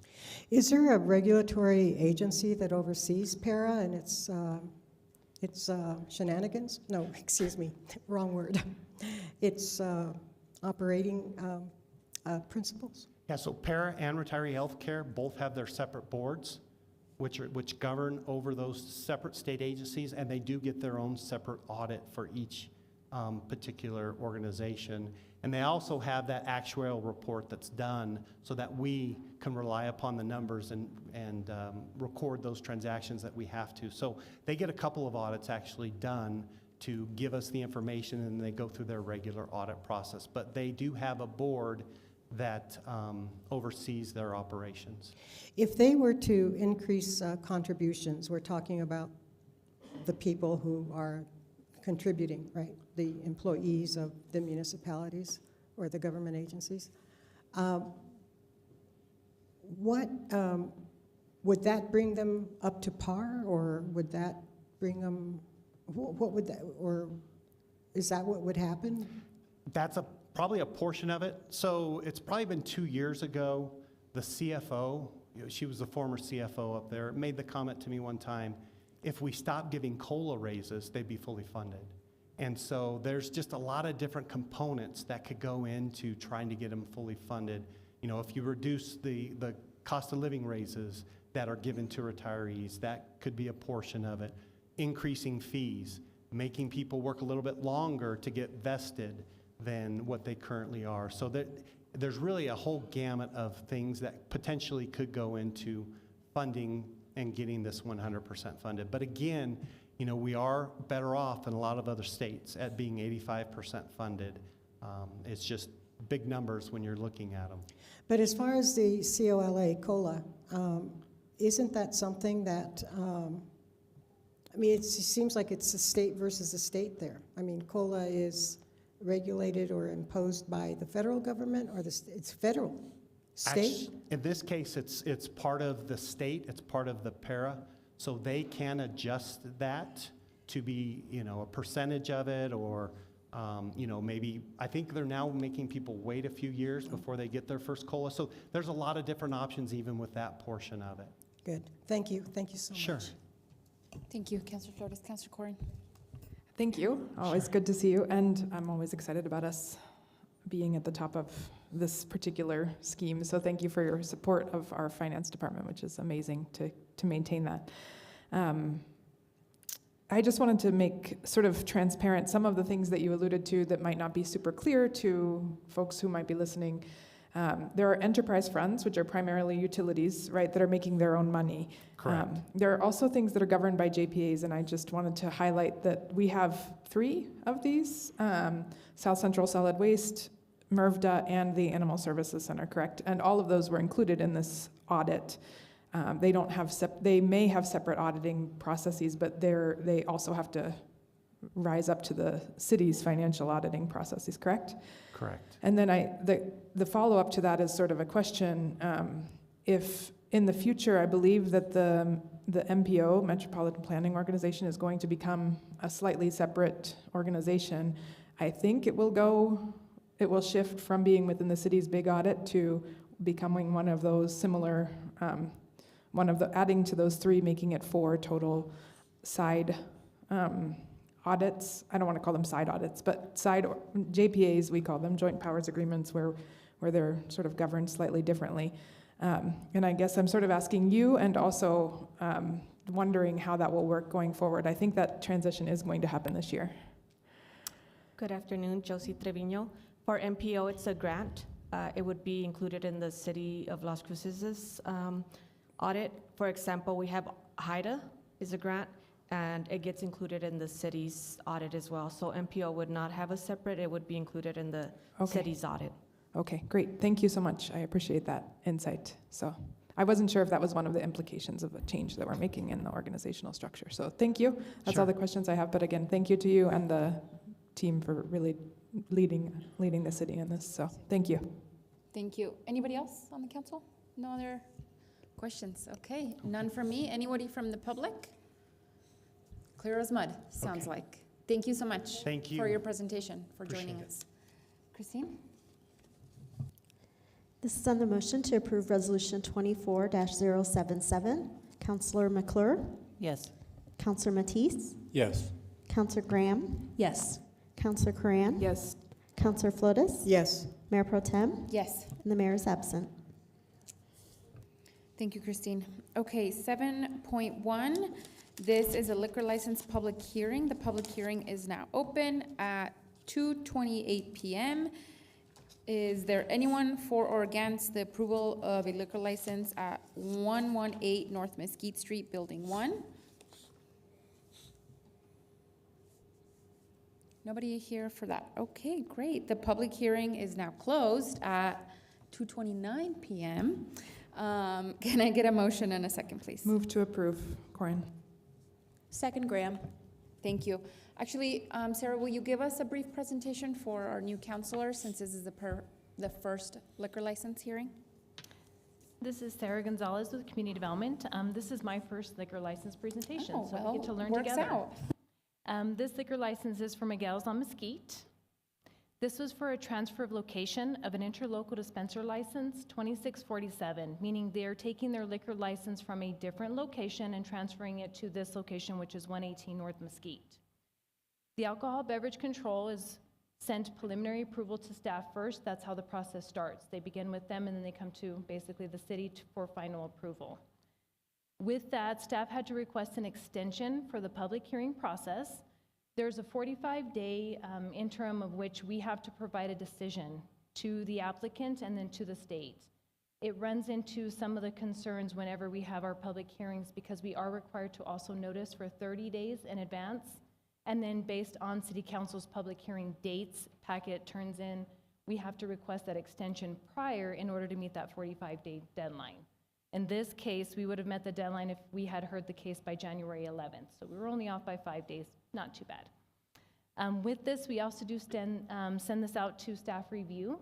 We send it to all the relevant agencies, including police department, fire department, building, and public safety. There were no concerns with this building, especially because we did actually have a former restaurant that was located within this building. They did close down in April, and so this is just reuse of another building. However, the liquor license does not transfer with it. Liquor licenses stay with the owners. They do not stay with the buildings as a variance would. Here's an aerial map of the subject property. As you can see, it is located at 118 North Mesquite Street. It is south of the Bean and Nueva Casita, across from Klein Park. With that, council's options are to vote yes and approve and vote no to deny. From here, basically the vote goes to alcoholic beverage control to complete the process. Thank you, Sarah. Are there any questions from the council? No, great, thank you. Christine? This is on the motion to approve Resolution 24-075. Counselor McClure? Yes. Counselor Matisse? Yes. Counselor Graham? Yes. Counselor Coran? Yes. Counselor Flores? Yes. Mayor Pro Tem? Yes. The mayor is absent. Thank you, Christine. Thank you, Sarah. Okay, on to 7.2, resolution number 24076, a resolution updating the wage baseline requirement of the Economic Development Department Wage Plus program. Move to approve, Graham. Thank you. Second, Corin. Thank you so much. And presenting will be Chris Favor. Good afternoon, Mayor Pro Tem, Council. Chris Favor, Economic Development for the record. Today's presentation is pretty simple. We're just making a recommendation for some of the language in the Wage Plus program. But for some of the new counselors, I'll run through a little bit of the background of what Wage Plus is. So Wage Plus was originally adopted by City Council in 2014, and it's a local business incentive created to attract above average paying jobs. This is made possible because of the Local Economic Development Act, or LEDA, under the state statute. And for LEDA eligible businesses currently enrolled in the state JTIP program. So you have to be already in the state JTIP program in order to qualify. And as with all programs through economic development, participation depends on the availability of funding at the city. So to be an eligible business, again, you need to be a LEDA eligible registered, a LEDA eligible business registered and located within the city limits. Non-retail service companies that export their products out of the state. This is designed for economic-based jobs. And there are certain green industries that meet the LEDA requirements, such as manufacturing, processing, assembly, non-retail storing, those types of things. And there is a cap of 100 qualifying jobs per employer. Some jobs that are eligible or eligibility requirements. So they need to be new year-round full-time positions directly related to the creation of product or services. The new employee must be a New Mexico resident for at least a year, and the workplace must be within the city limits. This can't be Wage Plus through LEDA or through JTIP for a job that's remote, that's out of the city limits. So this is for jobs specifically within the city limits. And so what we are recommending is just a slight change in the language to align up the baseline wage with state JTIP. So right now, the state JTIP baseline is $15 per hour. The current language of Wage Plus says something like Doña Ana County median wage, but it just makes more sense to have the language align with JTIP since it's sort of a partner program. And to give you an idea of what that would look like, if the business is offering jobs that are 15% over the baseline, so $17.25, the potential award from the city would be $1,750 per job. So minimum of 10% over the $15 pay that JTIP offers, and then you can see it escalates up from there. And that's it. I'll stand for any questions. Thanks, Chris. Questions from the council? Yes, Councilor McClure. Is there a cap for the amount of employees that they can add? Mayor Pro Tem, Councilor McClure, yes, 100 per employer. Okay. Thank you. I'm going to ask some questions. Okay. Thanks, Chris. Do you have, there's participating businesses already? Correct, Mayor Pro Tem, yes. Electronic Caregiver Okay, currently is participating in that program, yes. okay. And that's about it? Yes. Okay, all right. Thank you, Chris. I appreciate that. Members of the public, any questions? No, that's it. Christine? This is on the motion to approve Resolution 24-076. Counselor McClure? Yes. Counselor Matisse? Yes. Counselor Graham? Yes. Counselor Karam? Yes. Counselor Flores? Yes. Mayor Pro Tem? Yes. And the mayor is absent. Thank you, Christine. On to 7.4, Council Bill number 24-016, ordinance number 3058, an ordinance approving a zone change from M/1, M-2 industrial standard to C3 commercial high density for a property encompassing 8.25 plus acres and located at 4201 Delray Boulevard, submitted by New Republic Design Co. representative. Move to approve, Graham. Thank you. Second, Corin. Thank you both. And we have Adam. Yes, ma'am. Thank you, Mayor Pro Just Tem. one on the agenda today, Adam. Just one. Yeah. Giving me a break this time around for y'all. Adam Ochoa, Community Development, for the record. We got a zone change for a property located at 4201 Delray Boulevard. Kind of give you an better idea of where it is. It's on the west side of Delray Boulevard between Delray and I-25, roughly about 500 feet north of, that's in the intersection of Settlers Pass and Delray Boulevard. Property encompasses roughly 8.25 acres in size and is currently zoned M1, M2, which is our industrial standard zoning designation. This is actually a current vacant commercial property. It's a large commercial property. There used to be a call center on the property, if you kind of know what we're talking about now. Shown here, as you can see, the property here highlighted, it is zoned M1, M2 along Delray Boulevard with a hodgepodge of M1, M2 zoning designation, commercial zoning designation as well. And then to the east, you start getting into your more residential zoning designations in that area. Showing here the area of the property, as you can see around it, it's relatively undeveloped. There are some small nodes of master plan developed industrial areas, but really just this is kind of its own island right here, fully developed, all parking existing building that is now looking to be revitalized with this zone change. So with that, we'll go ahead and talk about the proposed zone change, which is a zone change to C3, which is commercial high intensity. This proposed zone change will allow for the redevelopment of the property for a new school, a new charter school on the property for grades 9 to 12th grade. The entire site and building shall be utilized for the school and its ancillary uses by the applicant. When staff took a look at this proposal, we did analyze and we did identify no health, safety, or welfare issues with the proposed zone change. The property does meet all conditions required for a school. Under the 2001 zoning code, a school is allowed under the C3 zoning district with conditions, as in every other, almost every other zoning designation in the 2001 zoning code, minus industrial zoning, which is why the zone change is required. All conditions are being met for this, including lot size requirements, location adjacent to roadways, their designation, if you will, arterial roadways, buffer requirements, distances from, distances from the buildings, from dumpster enclosures, all that is being met by this subject property. Additionally, the property is located along a principal arterial roadway where C3 zoning designations and uses are encouraged as well. Notice was sent out to surrounding property owners. Staff did speak.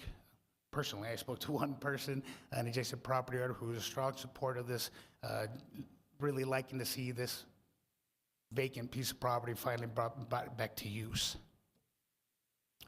The Planning and Zoning Commission did review this proposed zoning change on November 28th of 2023. They did go ahead and recommend approval by a vote of 4-0. Just a point of note, they did recommend approval. This was approved on the consent agenda. Findings for that is the proposed zone change will allow for the innovative redevelopment of this vacant commercial property. Proposed zone change will help conserve the value of the existing vacant commercial property and building. It is located along a principal arterial roadway where schools are conditionally required to be located at. The zoning change request is supported by our Elevate Las Cruces comprehensive plan and the 2001 zoning code, more specifically section 38.2 of the 2001 zoning code. With that, your options are 1, to vote yes, approve the proposed zone change as recommended by Planning and Zoning Commission, 2, to vote no and deny, 3, to vote to amend, or vote to table and postpone, direct staff and the applicant accordingly. I stand for questions. That is the end of my presentation. Thank you. We'll go with Councilor Corr and then Councilor Flores. Thank you, Adam. You know I love it when you come and say the words hodgepodge. That's my favorite zoning term. I can't wait, again, I can't wait for Realize. I keep saying it. I will keep saying it. But I did just sort of want to say something. This isn't my district anymore. It's actually Councilor McClure's district, but this used to be, I think, my district. I think. I'm not 100% certain, but I'm pretty sure. But I just want to say something related to zoning generally that I think is important for folks to understand, that I have to often explain to constituents that I didn't completely understand, I think, when I got on city council. But when we vote to change a zoning to commercial, and in this case from industrial to commercial, and I understand the use, the proposed use of the property owner is not required, right? This is changing the zoning only. If the folks decide to do something else with it, that they're permitted within the zoning change, correct? Mayor Pro Tem, Council Curran, that is correct. They are allowed to utilize the property for whatever uses as permitted by the C3 zoning designation. And I think that's important because a lot of folks think that this is like business specific or place specific, or sort of specific to the type of development that's going to go into a place. But the zoning really is allowing all types of uses that go into C3, which are outlined in our municipal code. And I've had to, in a few cases, folks have said, why is this RV storage site going up? And I went back and found where City Council agreed to make something C3 zoning, and that is allowed within C3 zoning. So I just want to clarify what changing zoning in this case means, and that while we're all compelled by the idea of something looking different, the property owners ultimately have authority to develop it in whatever way is consistent with C3 zoning. And so I just want to sort of remind folks that it's sort of blind to or it's not inclusive of the type of thing that's being developed there that's part of our zoning conversations. And for me, that's important, and also important for folks to know, because when I explain that to folks, they're like, oh, that was 15 years ago and City Council did that and I'm mad at them now. So then I talk to them in that case. So thanks, Adam. Again, yay for Realize someday, but thank you for the update today. Thanks, Councilor Corn. Councilor Flores. Thank you, Madam Mayor Pro Tem. And thank you, Adam, so much for the presentation. So I have a couple of questions. You're saying that if it goes to commercial, a school can be built there. Have there been any communications between LCPS and the city regarding the addition of a school, or why is a school specifically mentioned when under this code other businesses or other entities can go up? Is there talk? Mayor Pro Tem, Councilor Flores, yes, ma'am. They're basically on the final stages of finalizing for the redevelopment of this property for the purpose of a school. That is the reason for the zone change. Otherwise, they would have kept it as is, and all industrial uses and several commercial uses can be utilized on the property as it exists now. The one that is not permitted is a school. Any schools between kinder to 12th grade are not permitted in the industrial zoning designation. That is why they specifically requested this zone change to commercial to allow for that additional use on the property. Thank you for the explanation. And so my concern is speed limits. Speed limits have been a big problem on Roadrunner Parkway, on Sonoma Ranch Boulevard, where we have schools. And, well, on Sonoma, we have DACC, but on Roadrunner Parkway. And I know that Del Rey, that strip right there, just north of Bataan West, it's really like a speedway. And the reason I know is because I've probably been one of the speeders. But I'm just concerned about that. And so So definitively or not, there will be a school there, or is it just speculative at this point, just an interest? Mayor Pro Tem, Councilor Flores, as of now, the applicants specifically have plans ready to go for a school to be redeveloped on the property, ma'am. It will be a school. Okay. And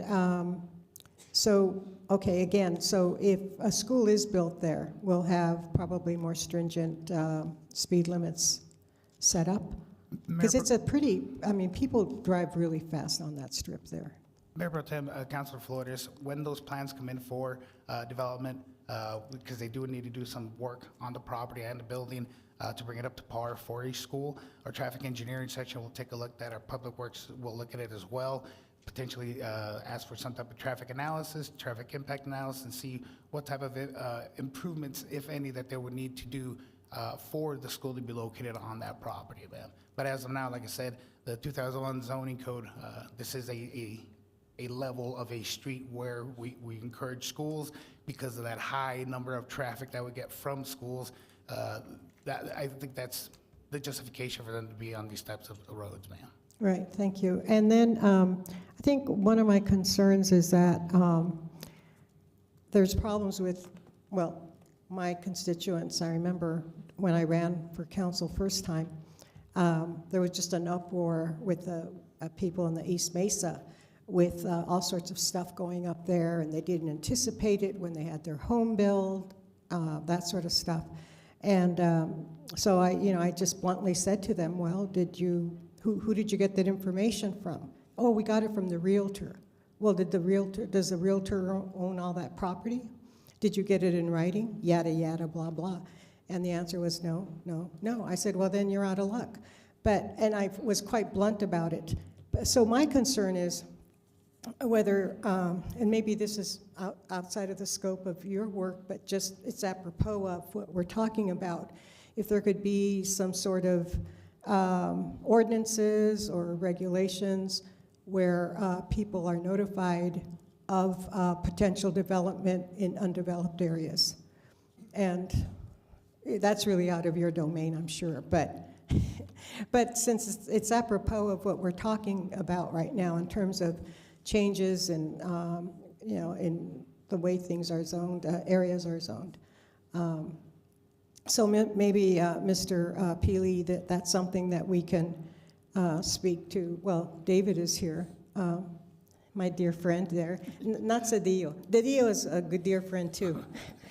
But so that's something that maybe we can get on the books. Just, full disclosure, because a lot of people who are buying in the East Mesa, I'm very familiar with that, are dismayed when all this development is going on.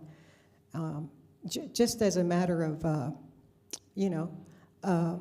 because it's kind of like, it's not fair to have a caveat emptor, buyer beware, for someone who's purchasing a valuable piece of land, and to be told that it's, misrepresented. And there's no real legal solution to that. It is as if they can sue somebody for that misrepresentation. But I just wanted to bring that up apropos of this, and I want to thank you very much, Adam. Thank you. Thank you, ma'am. Thank you, Councilor Flores. Anybody else? Wonderful. Thank you, Adam. Christine? Oh, did you want to say Members something? of the public. Thank you. Adam's like helping me. Thank you, Adam. Members of the public have any questions? No. Okay, thank you. Now, Christine. This is on the motion to approve ordinance 3058. Councilor McClure? Yes. Councilor Matisse? Yes. Councilor Graham? Yes. Thank you. Councilor Coran? Yes. Councilor Flores? Yes. Councilor Bencomo? Yes. And the mayor's absent. Thank you, Christine. Thank you, folks. Thank you, Adam. All right, okay, board appointments, there are none. Notice of proposed ordinances, there will be no public discussion. A counselor may ask staff for clarification on the proposed ordinance. 9.1, cancel bill number 24017, ordinance number 3059. An ordinance approving a zone change for land within Heather Hills Master Plan boundary located at 5150 Stern Drive, submitted by Zachary Libin, Underwood Engineering and Surveying. Bring it forward. Thank you. Item 9.2, Council Bill Number 24-018, Ordinance Number 3060, an ordinance repealing Section 7.8-110-7.8-199, Article 3, Wage Plus, and Section 7.8-200 and 7.8299, Article 4, Film from Chapter 7.8 of the Las Cruces Municipal Code 1997 as amended. Bring it forward. Thank you. Council Bill Number 24-019, Ordinance Number 3061, an ordinance amending Chapter 27, Traffic, Article 1 and Article 6 of the Las Cruces Municipal Code 1997 by adding new definitions and regulations of electric vehicle charging parking spaces. Bring it forward. Thank you. On to council member board reports and comment. I will follow Mayor Enriquez's lead and start with you. Wait, no, he started down there, didn't he? Yes, we'll start with Councilor McClure. Yeah. Okay, I'm gonna share what I probably should have sent to all of you. I'm sorry. I did get a report on the natatorium on the 9th. It's a heat coil that they're waiting on. And that is not mass produced. It is manufactured if there is a need. So they're waiting for it. Should be getting there 18th to the 22nd. But until they physically receive it, they're hesitant to say, like, we have it, we're going to install it. So just that update. I was also, I felt like my first week of all board attendance, and it was really interesting on a lot of counts with MIRVDA and the Metropolitan Planning Organization, and the Utilities Board, which had a graduating intern, and which reminded me that we give a lot of good opportunities for learning and growth. And I was hoping that we could institute or look at a possibility for doing that here. We have an Emmy award-winning public information office, and I was hoping that we could be able to take an NMSU journalism intern or creative media intern and start producing recordings for some of the boards and commissions that already meet in this office or in the council chambers, specifically planning and zoning and historical preservation and parks and rec, and give great opportunity for sometimes students that don't feel quite vested in the city. Full disclosure, I was a print journalist, not a broadcast journalist, but I think it would be a great opportunity that we could have to add accessibility and transparency as well. So last thing, I am curious about the animal advocates situation. If we could either get a update from codes, or I don't know how that works. I'm still very new to this. But yes, those are the 3 items that I had, and that is it for me. Thank you, Councilor McClure. Councilor Matisse. Thank you, Mayor, Council, City Manager. I just have a few items. I attended a neighborhood meeting on Crescent Drive neighborhood meeting. It was the administrators and a few members of the association. And maybe you could share this with Chief Story. Their biggest concerns is on Turrentine, Dixon, Farney. They have continual hearings of shootings going on in that particular neighborhood. And they also have some people actually going through the neighborhood at night, and many of them use Ring. But if we could just contact as a person named Hastings, Mrs. Hastings, Nancy Hastings, and she would be glad to hear if there could be maybe more patrol in that particular area. The second item is I'd like to thank City Council, City Manager for the Artist Drive pavement in District 2. It's quite an improvement. That street was really bad. It really worked on bladders and kidneys. The street next to it, Huntington, needs the same improvement. Huntington is in bad shape as well. And the last item is there's a call from a Mr. Dominguez, and if Public Works could look at a sidewalk needed on Mesa to Solano. There's some older ladies, particularly Mr. Dominguez's mother, in their 80s that walk to church. I believe would be the Newman Center. And a sidewalk is needed on that particular stretch of of walk. Thank you, thank you. Thank you, Councilor Matisse. Councilor Graham. Thank you, Mayor Pro Tem. Unlike Councilor McClure, I haven't been back in any board meetings lately, so I don't have anything to report on that. But I would like to do just a quick article recommendation because I spent the NMSU holiday break kind of coincided with things being quiet at the city, so I did a ton of reading on the very festive topic of traffic deaths. It's a big downer, but it's obviously something that comes up a lot in public comment. We've been hearing advocates trying to advance the Vision Zero program, so I really did some deep reading on that. But a good kind of overview article, it was published on December 11th of last year, New York Times. Why are so many American pedestrians dying at night?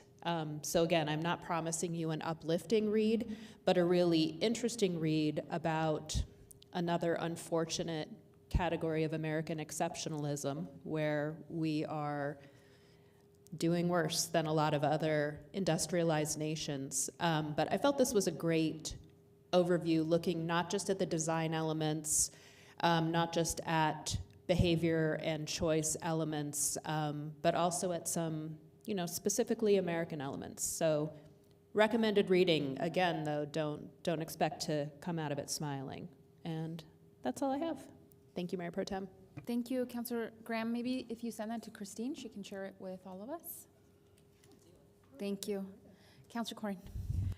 Thank you. I really quickly want to give a shout out to our Community Engagement Office. Last week was the first installment of the Neighborhood Leadership Academy. It's a really great bunch of folks who are going to be participating in an 11-week program to see what's happening in the city, and I'm really excited to see their enthusiastic faces to come to a class that really gives you the insight picture. So I'm really grateful to the community engagement folks for starting that up and giving folks a path to engage with the city in that way. On a similar note, welcome back to all of the NMSU and DACC students who are starting classes tomorrow. So I add myself to that as a faculty member. So I can't wait to see the students and continue our ongoing conversation with NMSU. I think in the fall, we launched a really cool city website welcoming NMSU students, and I'm looking forward to us continuing to have those collaborations as we move forward and thinking about NMSU and DACC students and how we support them and engage with them in the city. The last thing that I just wanted to touch on is I am lucky to have been selected to be on the Environmental Protection Agency's Local Government Advisory Board, which is a national advisory committee of 37 folks from all across the country, and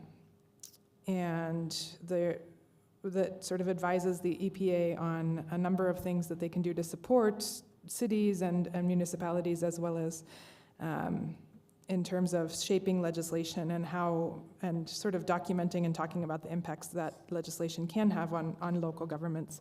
I'm really excited about this year, where one of the topics is going to be about looking into cumulative impacts of environmental harms that occur in cities and how to address those cumulative impacts on particularly historically disenfranchised communities. That's one of their target areas, and another of their target areas is related to reducing plastic waste in every aspect of its existence. And I know that the city of Las Cruces has been a leader in that and is continuing to think about it. So I'm looking forward to those conversations and representing Las Cruces, and also trying to influence what the federal government sort of is thinking about in terms of local environmental policies. So that's it. I'm so glad you're on that, Councilor Corrin. Congrats. Councilor Flores. Thank you, Madam Chair. I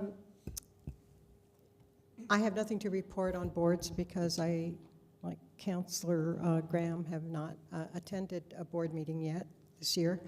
But what our outreach person is doing, community outreach, Katrina Godinez, is working, and we're working, but she predominantly is the one who is setting it up, working with LCPS to have students come in and and the program is called Know Your Government.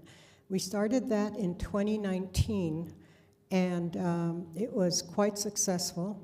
We had the room full, it was full with students throughout the district, high school students. I think we had 60 students participate, and these were students who were all levels, not just the college prep people, the achievers, but people who, students who would otherwise, they were selected by the teachers who would otherwise not come up and raise their hand and yes, I want to do that. And we were looking forward to 2020, but then we had COVID and everything came to a standstill. Fortunately, it has resurfaced, it's been resurrected, and I believe that we'll be doing that in February, and it'll take place here. We'll assemble here, and then we'll break and go upstairs, and the students will be addressing issues that the city faces or could potentially face and come up with solutions. And I'm looking forward to that, and I'll be able to report. It'll be sometime in February. I'm sorry, I don't have the exact date.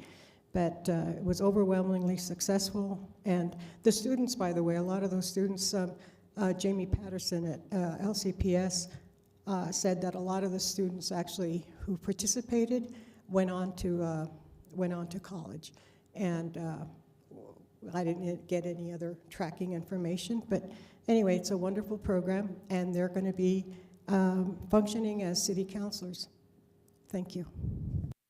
Thanks, Councilor Flores, and welcome home. Oh, thank you. It's nice to be home.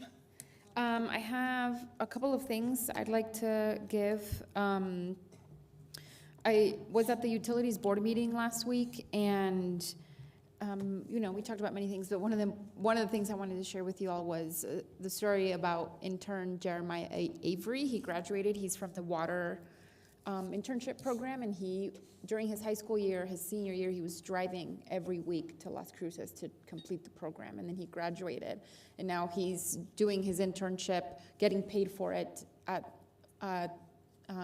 the utility while he works on all his certifications. And I just wanted to say, because during the meeting, he talked to us about his experience, and he said, I'm really excited, and I really hope to be at the city for 20, 30 more years. And so it was just really powerful testament to the power of internships, actually, and allowing folks to be able to, just get into the work and start falling in love with it.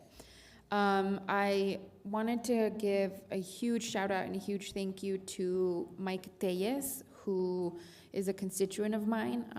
I think some of you may know him. He is the owner of a place called the Dream Center on 6th Street, and last Wednesday he reached out to me and said, I would like to open up the Dream Center at night for unhoused people to stay here at nighttime.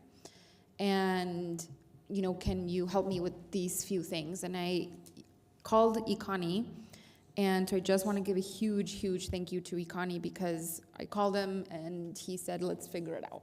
And so I just really want to appreciate that, Ikani, because like I said, Mike is looking for these three things, and you said, let's figure it out, and we did. And by Friday, Ikani and him were meeting, and I think both chiefs had feedback for them and multiple city staff, and they came up with a great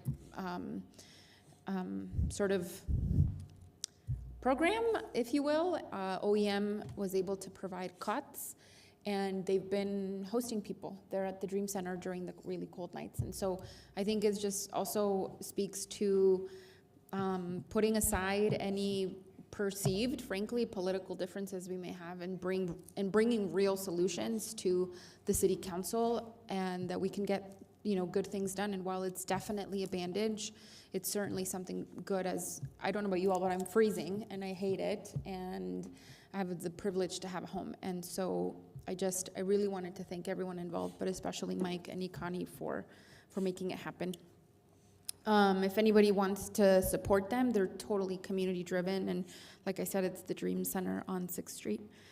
And then I did want to give a shout out to our legislators who today are starting the 2024 30-day legislative session. I think most of us will be making a trip up there to lobby for the needs of the city and just check in with our representatives and make sure that they don't forget we're here and that we have many needs. I did want to invite you all to an event that I was invited to by Mayor Alan Weber of Santa Fe. The event is called Economic Justice for New Mexico Workers in a Changing Economy. It starts at 5 p.m. and it will be on January 26th. It's next Friday, so if you're there, please come. It'll be at the Center for Contemporary Arts on Old Pecos Trail, and it's about guaranteed basic income. And he will be a panelist, I will be a panelist, Don Homer from the Community Action Agency will be a panelist, and several other folks talking about the importance of these kinds of programs for the most vulnerable in our community. So if you're there on Friday, the 26th, I invite you all to come. Feel free to reach out to me for that address again. And that is all I have, Ifo, so I'll turn it over to you. Thank you, Mayor Pro Tem, Council. Just a couple of items. I'll start first with VLC. This is our second annual video contest. Visit Las Cruces, in collaboration with Las Cruces Film Festival, has launched the Visit Las Cruces Stories second annual video contest. The contest invites the public to share rich folklore of Las Cruces through 3 to 5 minute video submissions. The call for entries is open until February 28th. And detailed guidelines can be found on the Visit Las Cruces or Las Cruces International Film Festival websites. Top 3 entries will be awarded cash prizes along with VIP tickets, and winning submissions will be showcased before each screening during the film festival. And then also from Parks and Recreation, Keep Las Cruces Beautiful program. Parks and Rec will host a neighborhood dumpster day from 8 a.m. to 12 noon on Saturday, January 20th. And KLCB will provide open top trash containers for the community to dump yard waste, household trash, and other permeable items for free. So it will be at Young Park, 850 South Walnut Street, East Mesa Recreation Center, which is 5589 Porter Drive, and Tony Gomez Park, which is 2283 South Espina Street. And then from Public Works, appreciate Councilor Matisse bringing up Artist Drive. That's one of 12 streets that's scheduled in the works right now and to be completed by mid-June, early to mid-June. What was that? Oh, 2024. Yep. And so 105 working days from today will be completed. And so these aren't just normal maintenance projects. These are pavement replacement projects. So, and 2 of those projects include utility work, replacement of utilities, water and gas. And so this big projects, contract amount is about $2.3 million. The streets are posted, but since they're real pavement replacement, I think it'd be okay for me to go down the list of these streets, because and so we have Artist Drive. There's also Abilene Court, Cisco Way, Abilene Court to Cimarron Drive, and then Artist Drive to Don Roser. That's the one that Councilor Matisse mentioned. And then Cisco Way to Cheyenne Drive, Desert Circle to Desert Drive to the cul-de-sac. I'm sorry, I'm missing some other streets. Artist Drive to Don Roser Drive to Covina Boulevard. And then the next one is Cisco Way to Cheyenne Drive to Custer Way. And then Desert Circle to Desert Drive to the cul-de-sac. And then Dr. King Way to Walnut Street to Stoll Drive. And then Juniper Avenue, end of payment to North Solano Drive. And then Los Nogales Drive to South Main Street to Mimosa Lane. And then Monte Vista Avenue to South Solano Drive to Locust. And then Salinas Drive to Fairway to, what's that? And then Salinas Drive to Candlelight Drive. Is that all in District 2? Or some of it? I think they're spread out through all the, Is it? yeah, that's spread out through all different districts. Sounds like I didn't hear any of my streets. Oh, Cheyenne. Cheyenne might be in. I think Cheyenne's in your. But thank you, David, for providing that. And then just a couple of, if I may just respond to a couple of the comments that were made. One was the blinded by the light comment. Chief Story just gave me the update. They did speak to security and the principal and the state technician, and they put a timer on it to shut off at 6 o'clock or 7 o'clock. And they're going to talk to them again to see if they can shut it off even sooner. So that's the response. I wish it was here, but we can reach out, let them know. And then I appreciate Councilor McClure responding with the heating coil at the Aquatic Center. Just wanted everybody to know that that heating coil needed to be custom made, so it is like 2 months just to get the coil. And so so they're checking, they're hoping for it to be done within the next, I guess the company said they'll be getting it in soon, like within the next week or so, but until we get it in, we don't have a timeline. I think that's all I have, Mayor Pro Tem. Thank you. Thank you, Ifo. Oh, and the last person I do want to thank is Christine, our city clerk, for helping me prepare for today. So I think it went pretty well, right? Yes. Yeah. Okay, great. All right, well, we're all done, Christine. Can I get a motion to adjourn? So moved. So moved by Flores. Thank you. Thank you. This is on the motion to adjourn the meeting. Councilor McClure? Yes. Councilor Matisse? Yes. Councilor Graham? Yes. Councilor Cran is absent. Councilor Flores? Yes. Mayor Pro Tem? Yes. And the mayor is absent. This is the blinded by the lights. Gentlemen, do you want to call him or? I got a jam.